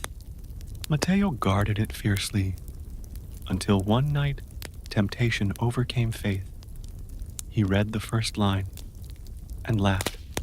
The next morning, the entire monastery was empty, doors unlocked, candles still burning. When travelers entered days later, they found hundreds of open books scattered across the floor, all blank, except one. On its final page, written in a hand not human, was a message. To know death is to invite it to tea. They say Brother Mateo still walks the corridors on stormy nights, whispering that same line again and again to anyone who dares to listen. And now, the story rests. Let your thoughts slow. Your heartbeat hums softly, in time with the night. The ancient tales settle like dust on your mind. Quiet, weightless, eternal. Every story leaves an echo, and somewhere in that echo, you're safe, floating, dreaming, at peace. Let's drift further, dear listener. Let your mind wander where the night carries you, into the narrow, winding alleys of Prague, a city of cobblestones and secrets. There, in the year 1411, lived a man called Gregor, the bell maker. His hands were blackened from soot and iron, yet his bells sang like voices of angels. The city's great cathedral wanted a bell so pure it could banish storms. So Gregor forged one for 3 years, pouring not just metal, but his heart into it. But when the time came to ring it, something strange happened. Every soul in Prague stopped what they were doing. The market fell silent. The horses froze mid-step. Even the river seemed to hush. For within the sound of Gregor's bell, people swore they heard their own sins whispered back to them. Terrified, the church ordered the bell to be destroyed, but on the night of its melting, Gregor was found kneeling beside it, eyes closed, a faint smile upon his lips, as though the bell had whispered something only he wished to hear. The molten bronze cooled in the shape of a human heart. It still lies beneath the cathedral floor, they say, still beating faintly whenever thunder rolls. The air grows softer as the story fades, and you let your body grow heavy once again. The stillness of that cathedral echoes in your breath, steady, calm, eternal. Our next shadow takes us to France, where the forests of Burgundy once hid a creature both feared and worshipped, the Lady of Thorns. She was not a ghost, they said, but a woman who lived alone in the wildwood, crowned in branches and clothed in moss. Travelers who strayed too far from the road were found days later, alive but changed, their eyes full of distant light, their lips mumbling blessings or curses. One night, a nobleman, drunk on pride, swore he would capture her. He rode into the forest with torches blazing. But when dawn came, only his horse returned, its saddle empty, its mane woven with thorny vines. For years, no one dared speak her name aloud. But sometimes, when the moon sits low over the trees, you can still see her walking, tall and silent, carrying a lantern that glows with the souls of those who wronged her. Softly, the image dissolves into darkness. You feel the cool forest air brush your face, carrying the scent of earth and rain. Now, to Scotland, where cliffs meet roaring seas, and mist curls through the heather. In a small village near the coast lived Ewan McCrae, a fisherman known for his terrible luck, until one night when fortune changed. They said Ewan pulled a silver net from the waves, tangled around something living. When he untied it, he found a woman, her skin pale as moonlight, her hair like wet silk. She smiled at him, touched his cheek, and whispered, "Half of what you take shall be yours, half shall be mine." Then she vanished beneath the waves. From that night on, Ewan's nets overflowed. His family grew rich. His name spread wide. But every seventh tide, the sea claimed one of his boats. He knew the debt, yet could never stop. And on his final voyage, when a storm rose without warning, the villagers saw him standing on the bow, arms open, smiling into the rain, as if greeting an old friend. When the sea calmed, his boat was found drifting empty, a single pearl resting where he had stood. Let the tide fade from your thoughts, dear one. Feel the hush of waves receding, the soft pull of sleep drawing closer. Now, across the continent, to the frozen north. In Norway, they still whisper of Ingrid the Bone Keeper, a healer who lived deep in the fjords, gathering bones from the mountains to carve charms against illness. Her charms always worked, too well. People healed overnight, wounds closed, fevers vanished. But the church grew suspicious. When they burned her cottage, the flames refused to spread. They said the smoke twisted into the shape of wings, and from within it, Ingrid's voice sang a lullaby so haunting that even her accusers wept. In the ashes, they found no bones, only feathers. And to this day, sick children are given tiny carved wings made of driftwood, whispered to be her final blessing. You can almost hear her song now, faint and tender, floating on the air, a tune without words, carrying peace where pain once lived. Our path bends once more into the dusty roads of Italy, where Luciano the painter created art so lifelike it frightened kings. He was said to mix his paints with more than pigment, with whispers, memories, fragments of the souls who sat before him. When his final masterpiece was unveiled, a portrait of a veiled woman, those who looked too long claimed they could see her breathing. Some even heard her sigh. The painting was locked away, sealed behind velvet drapes. But on quiet nights, guards swore they heard soft footsteps moving behind the walls, as if the woman within had grown restless. Luciano disappeared soon after. All that was found in his studio was a single brush, still wet with red paint, though no canvas remained. Breathe, and let that image fade. The flick of a brush, the echo of beauty, too perfect to exist. And now, the story slows, settling like dust over candlelight. These figures of the past, lovers, killers, dreamers, cursed souls, all blur together in the quiet rhythm of the night. You feel them fading, not as horrors, but as memories returning to rest. Their world, once loud and burning, grows still, just as you do now. The fire in the hearth has softened to a whisper. The air hums with sleep. The ghosts of history fold themselves into silence. And you, dear listener, are safe between story and dream, between breath and stillness. Let go, float, drift. The night watches over you, gentle and endless. Drift now, slowly, into the golden sands of the Ottoman Empire, where the moon casts silver across the desert dunes. There lived once a man known only as Salim, the Whisperer, a thief of extraordinary grace and intelligence. Salim did not steal gold or jewels. He stole words. He would sneak into the tents of generals, scribes, and poets, listening for secrets, then vanish before dawn. The words he gathered were traded like treasure, sold to kings and spies. But his downfall came when he overheard something not meant for mortal ears. A prophecy whispered by a dying mystic. The voice told him of the end of empires, fire swallowing the crescent and the cross alike.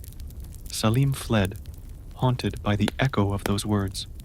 Years later, when the city of his birth was burned by its enemies, people said they heard laughter on the wind, not cruel, but sorrowful, the laughter of a man who had known too much, too soon.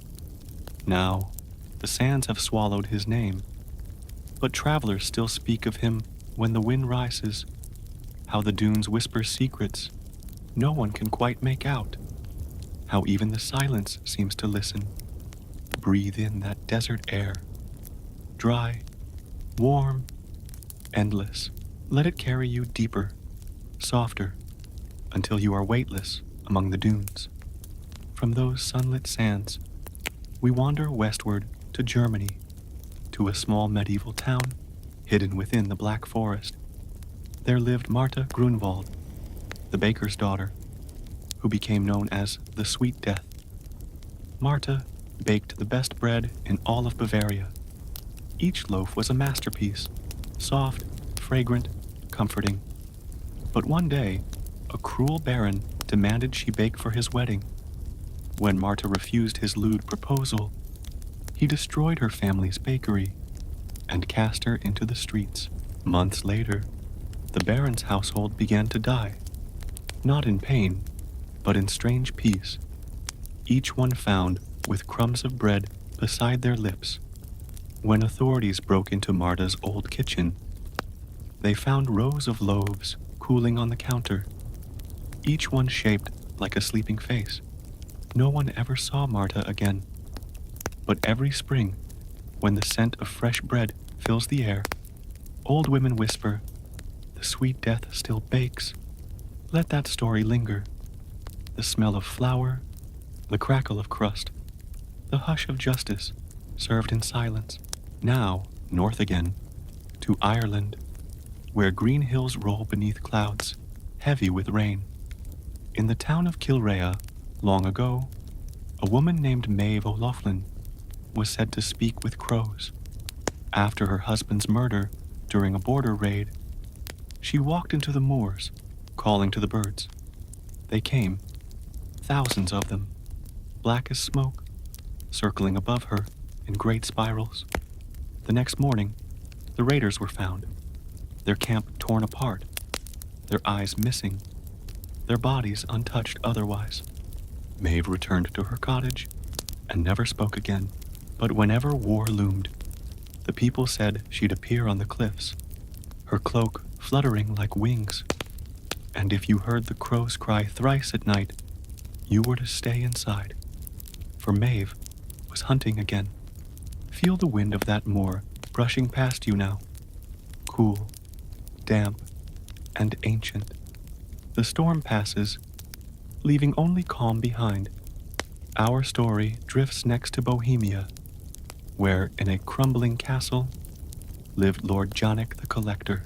His halls were filled with objects of impossible beauty, a mirror that reflected what you desired most, a harp that played only for broken hearts, a clock that counted backward in dreams.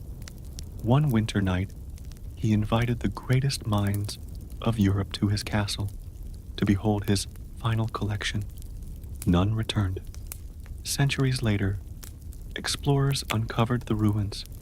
Inside the grand hall were hundreds of glass statues, lifelike, perfect, eyes wide as though caught mid-breath. Each bore the faintest resemblance to those who had vanished. The clock still stood, ticking backward, and when it finally stopped, the sound was like a sigh. Breathe deeply now. Imagine those statues turning to dust as you exhale. You are safe, surrounded by only the echo of stories, not their shadows. We move south again, to Italy, in the port of Venice, where water laps against stone and secrets drift like fog. Here lived Giulietta Marano, known as the Masked Healer.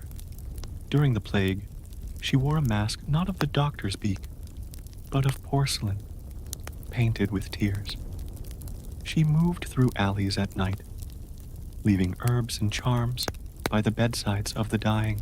Those she touched either recovered fully or were found the next morning, peaceful and smiling, as if they had chosen rest over pain. When the plague ended, people searched for her, but she was gone. Years later, when the canals were dredged, they found hundreds of porcelain masks beneath the water, each with a different expression, each perfectly intact. Some say she still walks the bridges on misty nights, her mask shining faintly in the moonlight, offering peace to those who suffer.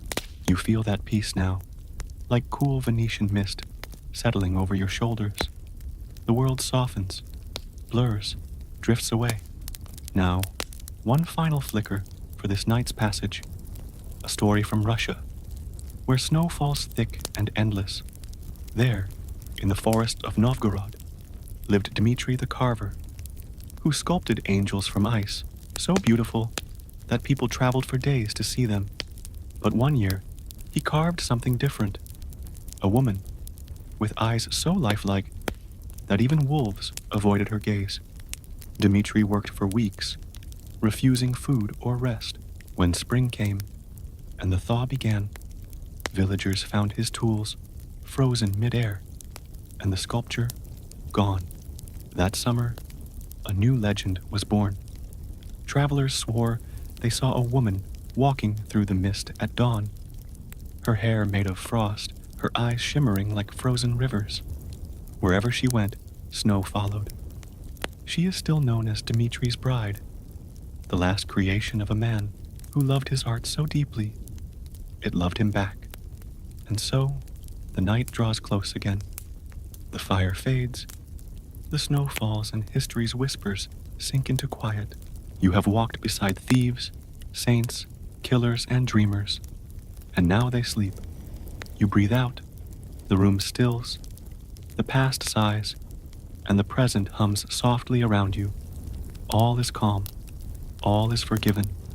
Our story floats now to the far east, where the air smells of rain-soaked wood and incense.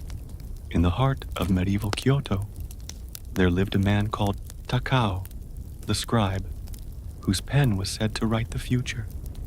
Takao had once been a temple monk, known for his calligraphy. Every stroke he made was so graceful that emperors sent for his prayers to be written on silk.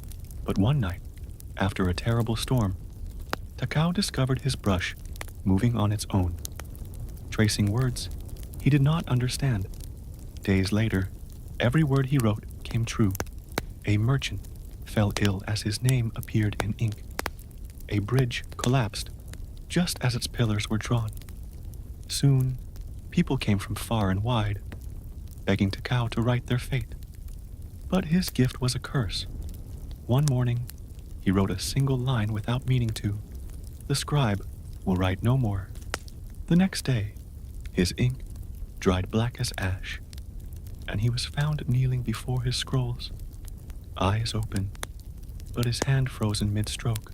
His temple still keeps that final scroll hidden, and once a year, When the plum blossoms fall, the ink is said to shimmer faintly, as though rewriting itself. Let the soft rustle of paper and brush glide through your thoughts now. Imagine that temple, the hush, the smell of cedar, the peace in knowing some stories are too sacred to be told twice. From Kyoto's quiet temples, we travel west, across the desert winds to Persia, where silk traders once carried more than wares. In the city of Shiraz lived a woman named Laleh, a perfumer whose scents could make people weep. They said she could capture emotions in her bottles, distilling not flowers, but memories. A drop of her amber oil could remind an old soldier of his mother's embrace. A whiff of her rose attar could mend a broken heart. But one night, a prince demanded she create a fragrance that would make him immortal in love. Lala warned him that love's essence was mortal, but he insisted. For 7 nights, she worked. When she finally handed him the vial, she said softly, "To love forever is to never rest." He inhaled deeply and never woke again. His body remained warm, his lips curved in joy, but his eyes were open, gazing at something no one else could see. The perfume shop vanished soon after, yet even now, when the air in Shiraz turns sweet after rain, people whisper, "Laleh walks tonight." Breathe that in. The delicate trace of rose, of mystery, of the bittersweet weight of beauty. Let it sink into you, soft as sleep. Our story carries us now to France, deep in the heart of Brittany, where cliffs meet the sea and fog devours sound. There, in a monastery built upon the edge of a cliff, lived Brother Armand, keeper of the tides. Armand recorded the sea's movements for 40 years. He claimed the waves were not random, but language, that the ocean itself was speaking. His peers mocked him, yet he continued, convinced that if one listened long enough, one could hear the voices of the drowned. Then, one night, a terrible storm struck. The monks found Armand standing barefoot on the rocks, smiling as lightning split the sky. "They're calling me home," he whispered. When morning came, he was gone, and in his cell, a journal lay open. On its final page were words no one could translate. To this day, when storms rise over the Brittany coast, sailors say they can hear chanting from beneath the waves. Soft, rhythmic, like prayers made of water. Let that rhythm match your breathing, in and out. Each wave a heartbeat, each heartbeat a wave. Now, to Transylvania, where moonlight cuts through mist and wolves sing to the mountains, there lived a woman known as Ilona, the keeper of keys. She owned a grand inn along a lonely road, a place where travelers found warmth, food, and music. But no one ever saw her in daylight. She moved through her inn at night, unlocking doors no one else dared to touch. They said she kept one key that could open any lock, even the gates of death. Those who paid her enough gold could speak once more with a lost loved one, but only until sunrise. One winter, a nobleman asked to see his dead son. When the dawn came, Ilona refused to open the door again. The nobleman forced his way inside and found nothing but hundreds of keys hanging from the ceiling, each one chiming softly in the cold morning light. The inn stands no more, yet travelers still hear the faint sound of metal ringing on the wind. Some say Ilona walks beside them, unseen, unlocking dreams instead of doors. You feel that chime now, faint and soothing, like the echo of something ancient and kind. Let it ease you, deeper still. From the forests of Transylvania, we drift once more across the map to Marrakesh, where the markets glow like constellations, Amid the scent of spice and smoke lived Rafik the mirror maker, who crafted mirrors that showed not your face, but your truest self. He built them with silver from a fallen star, polishing until they shimmered like water. His mirrors were treasured until people began to vanish after looking into them. A traveler once described seeing his reflection smile when he had not. Another claimed the mirror whispered his deepest secrets. Rafik laughed at first, until one night he vanished too, leaving behind only a single mirror covered with a black cloth. Those who dared to lift it swore they saw not their reflection, but Rafik himself, staring back, smiling faintly, whispering, "Trade places?" The mirror was sealed in a shrine, never to be touched again. But the legend endures. Every 7 years, under a full moon, that mirror gleams from within, as though remembering. And now, you feel the story soften. The markets fade, the whispers drift away. The echoes of centuries settle over you like dust on glass. Quiet, warm, eternal. You are surrounded by calm, by the weightless hush of night. The past no longer haunts. It hums, like a lullaby sung by time itself. Sleep calls gently now, and the world listens. Our story tonight carries us into the Italian city-states, where the Renaissance dawned like sunlight after centuries of shadow. But before that brilliance, there were darker corners of Florence, where beauty and betrayal intertwined like ivy. In one such corner lived Luciano Belladoro, a sculptor of divine skill and dangerous charm. His marble figures seemed to breathe. Their eyes shimmered as if alive.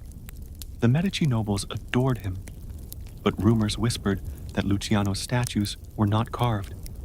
They were freed. He was said to mix powdered bone into his plaster, to whisper names into the stone before chiseling began. People joked nervously that he loved his art more than life itself, until one day he disappeared, leaving behind his final masterpiece, a woman carved in pure white marble, her expression serene, her lips almost parted, as if about to speak. For centuries, visitors claimed they heard her sigh when no one else was near, and when the moonlight struck her face just right, it seemed tears glistened in her eyes. Let that image stay with you. Cool marble and candlelight, the gentle hush of something almost alive. The world slows around you, the air thick with mystery. From Italy, our story drifts north, through forests where the wind carries the scent of pine and earth, to Germany, where legends bloom like moss beneath the stones.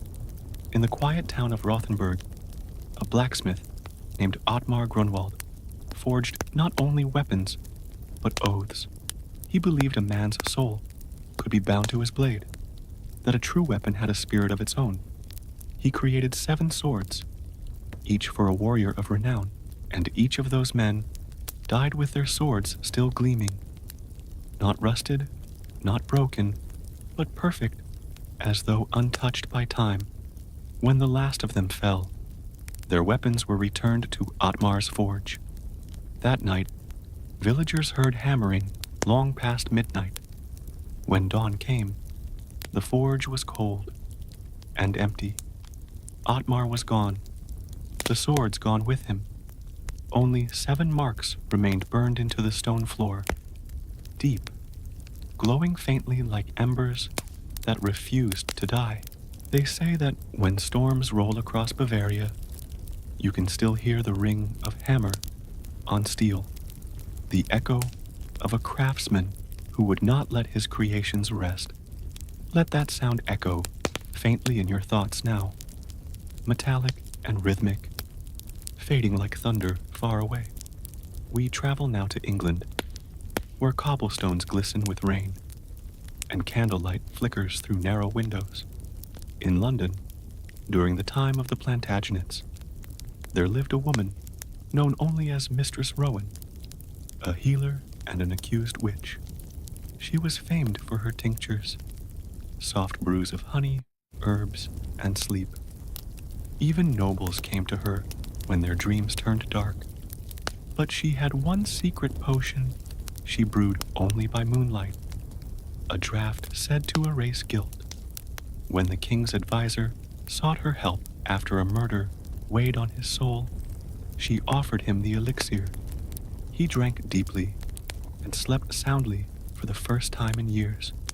Yet when he woke, his memories were gone, not just of the crime, but of who he was. Mistress Rowan vanished that same night. Her cottage was found empty except for one glass vial filled with clear water that shimmered like moonlight on tears. It is said that on nights when London fog rolls thick and slow, some still smell lavender and hear her soft voice whisper, "Rest easy now. You've forgotten enough. Let that voice be yours now. A whisper, a comfort. Forget the weight of waking life. Just for a while. Forget the noise, the rush, the ache. Now, our story glides east again, across snow and steppe, into the kingdom of Russ, where winters were endless and stars burned sharper in the black sky. There lived a man called Gregor the Whisperer, a thief who could steal not jewels, but secrets. He was said to walk unseen, slipping through castles and convents alike. What he stole, he never sold. He collected secrets like coins, storing them in small iron boxes. One by one, the most powerful men and women of the land fell silent, afraid to speak, afraid their words might find their way to him. One winter, Gregor was caught and executed, but when the guards searched his home, they found rows of sealed boxes. Each bore a name, and when opened, the air itself seemed to whisper the person's most private truth. No one dared open them all. They buried the house under snow and salt. Yet every spring, as the ice melts, villagers say they hear faint voices in the thaw, murmuring, begging, confessing. Now, let that whisper fade, like a sigh caught in the frost. The air grows warmer again. The snow melts. The world exhales. And finally, we travel to Constantinople, the city between worlds. There, beneath the domes and minarets, lived Yusuf al-Marin, a mapmaker who charted not land or sea but dreams. They said he could record visions, the landscapes people saw in sleep.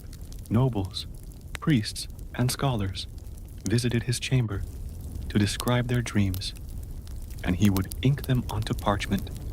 Mountains of light, rivers of glass, cities built of song. But one day, he began mapping his own dream, a labyrinth of golden corridors that stretched into eternity. He became obsessed, sleeping longer and longer, his ink-stained hands trembling. Finally, he vanished into his own dream, leaving behind a map unfinished, a spiral that led nowhere. Centuries later, travelers claim to dream of the same labyrinth, hearing Yusuf's soft voice guiding them through the turns. Follow the golden thread and wake when you are ready. Now, perhaps, that's where you are too, wandering golden halls within your own mind, walking toward the gentle warmth of sleep. You're safe. You're drifting. You are the traveler and the dreamer, the whisper and the silence. The candle burns low, the pages close themselves, and the night holds you in its patient arms. And as you rest, remember, even the darkest tales are just stars in the long sky of memory, glimmering faintly, waiting for dawn. Sleep well, my friend. The story is still being written, and you are part of it. Our tale now drifts across the sea, over quiet waves that catch the silver light of the moon, to a land where shadow and superstition have always intertwined, the shores of Ireland, where stories cling to every stone. There was once a man known as Ciaran, the collector, who roamed from village to village under the guise of a peddler. He carried with him a cart of trinkets, old relics, and charms of protection, pendants carved with runes, vials of salt water, and crosses woven of straw. People thought him harmless, but Ciaran had a hunger, not for gold, but for guilt. He believed the human soul grew heavy with it, and that by taking the possessions of the guilty, he absorbed their sins. His cart became a trove of sorrow, a museum of regret. One autumn night, after a storm washed the sky clean, Ciaran arrived in a coastal town. The sea had taken 3 fishermen that week. The widows came to him, trembling, asking for charms to soothe the restless spirits. He gave them each a shell strung on black cord, whispering a prayer as he tied the knots. The next morning, the town awoke to find his cart empty, and Ciaran's body lying by the shore, eyes open, mouth filled with sand. The shells glowed faintly where they hung in the widow's hands, pulsing with something like breath. Even now, the locals say that when the wind rushes in from the sea, they can hear voices carried upon it, the collector and the collected, calling softly to one another beneath the waves. And so, we leave Ireland behind, the salt and wind fading into silence, and drift toward Spain, where the sun burns fiercely by day and shadows deepen by night.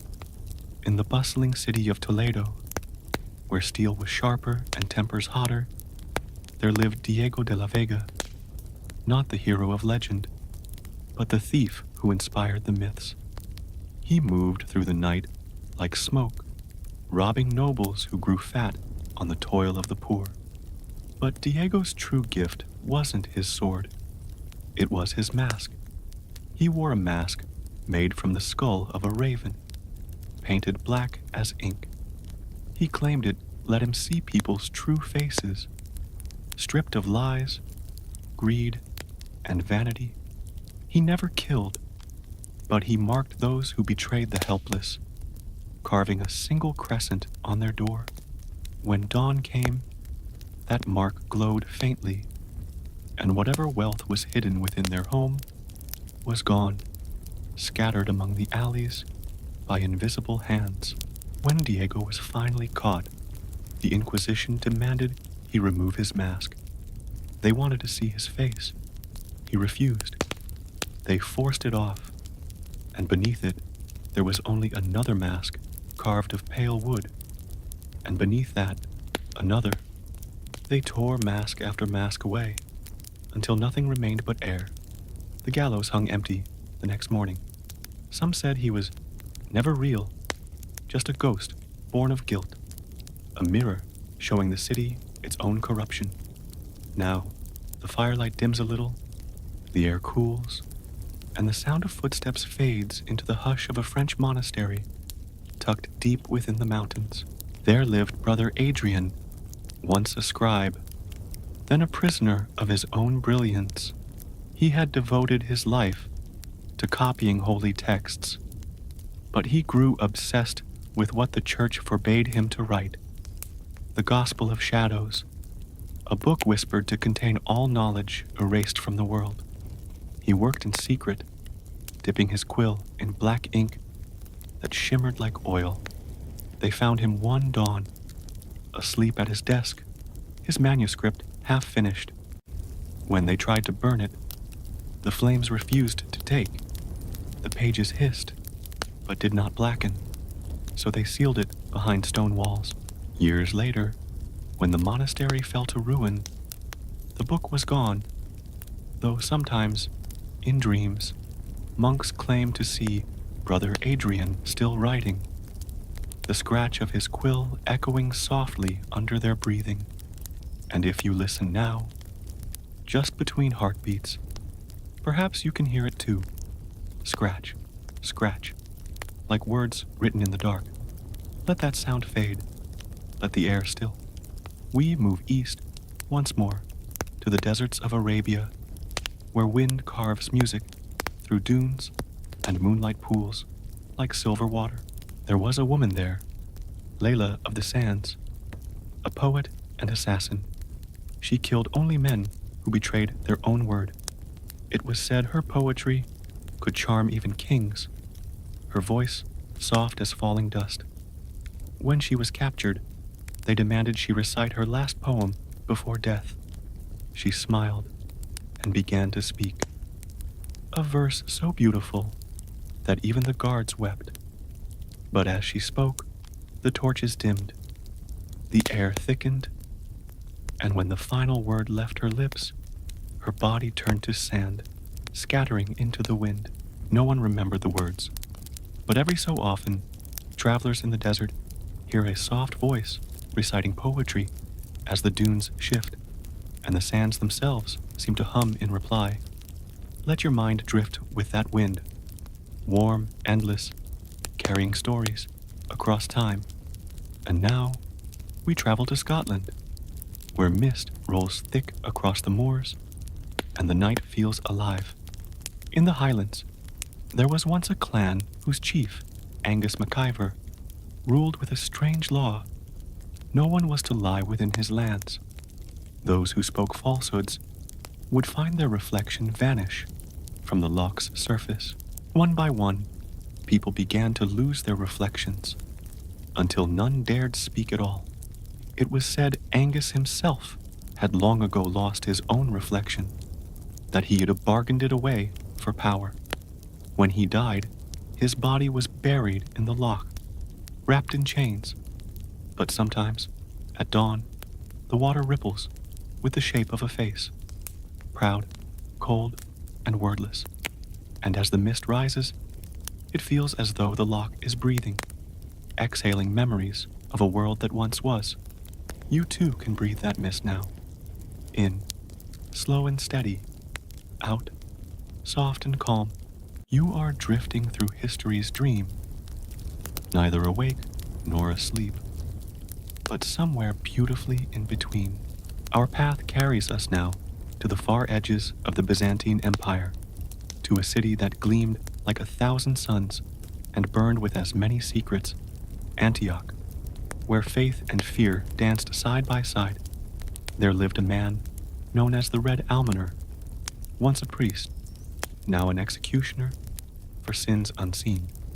He believed confession was sacred, but when the church refused absolution to certain souls, he granted it himself, with a blade. The Red Almoner appeared only on nights when the moon turned blood orange, wearing a crimson cloak and a mask shaped like a tear. He would whisper, "Confess," and those who lied felt their hearts seize before the truth escaped their lips. No one ever saw him twice, but the streets of Antioch learned to fall silent when that crimson light rose across the horizon, for mercy had become a ghost that walked in scarlet. The city feared him, and yet secretly prayed for his return whenever corruption spread, like rot among its nobles.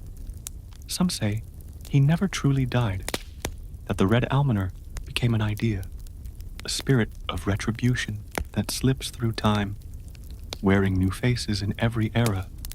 Perhaps, somewhere in the quiet corners of our own world, that idea still lingers, waiting for a night when the moon bleeds again. Let that thought hum in your mind, the way justice and darkness often share a single breath. Now, we drift west once more, across time-worn seas to Portugal, where cliffs crumble into foam and the sea sings endless lullabies.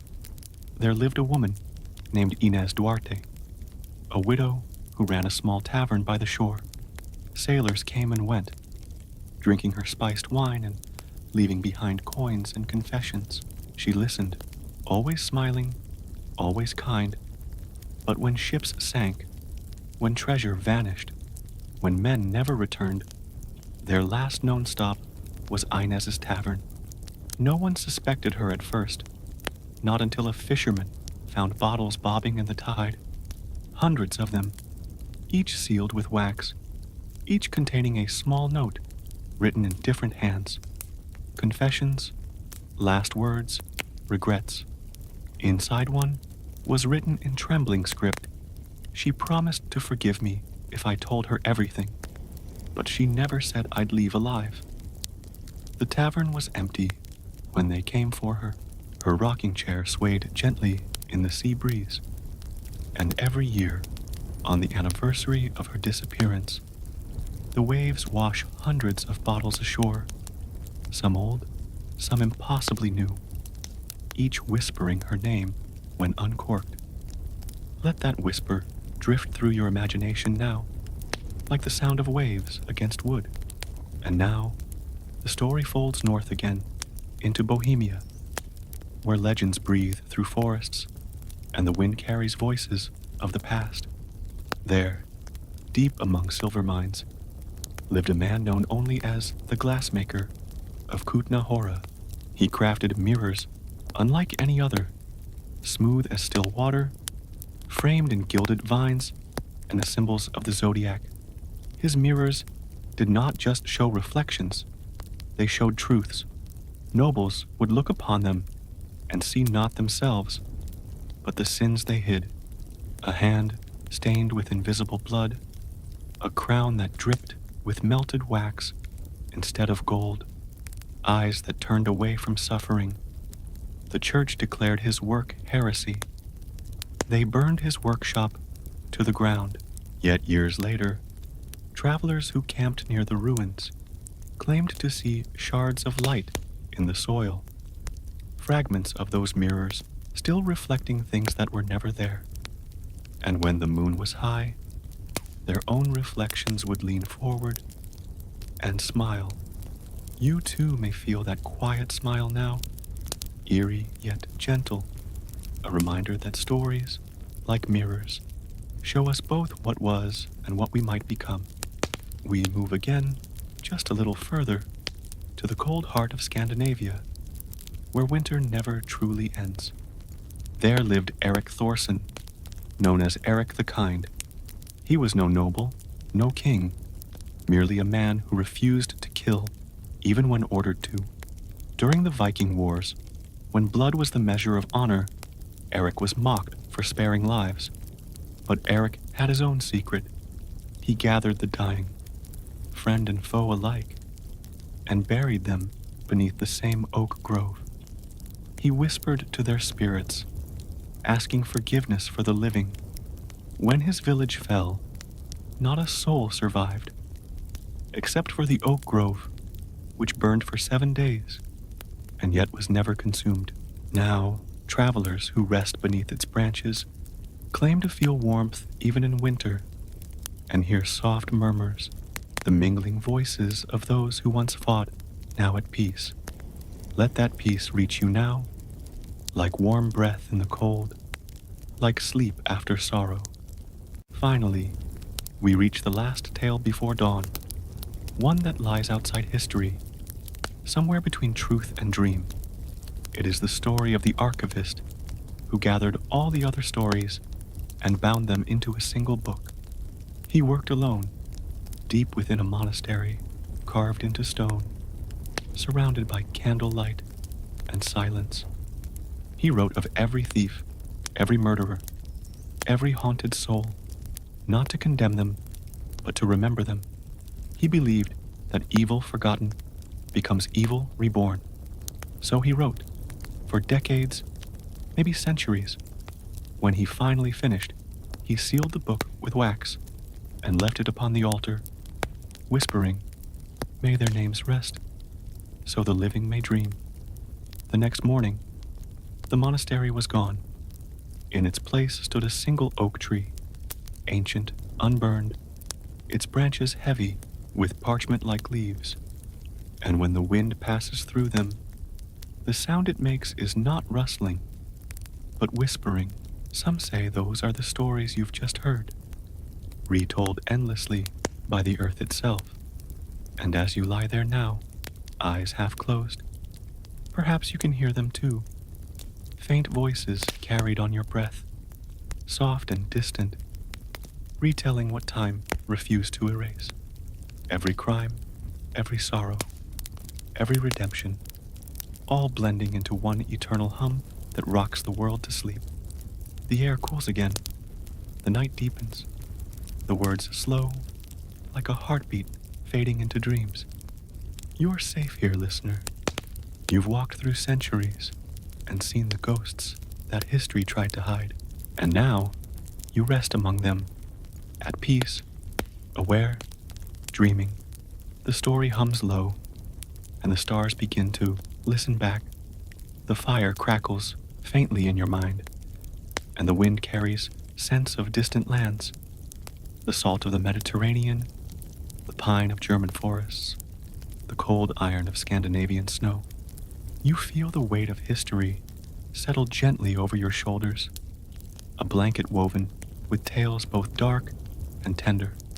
Remember Gregor the Bellmaker in Prague, whose bronze bell captured the echoes of human sin, whose final work shaped a heart that still beats beneath the cathedral's floor. His hands, soot-stained yet tender, reminded us that even in creation there is vulnerability and beauty. Allow the warmth of that story to drift across your chest, softening, slowing, easing your thoughts.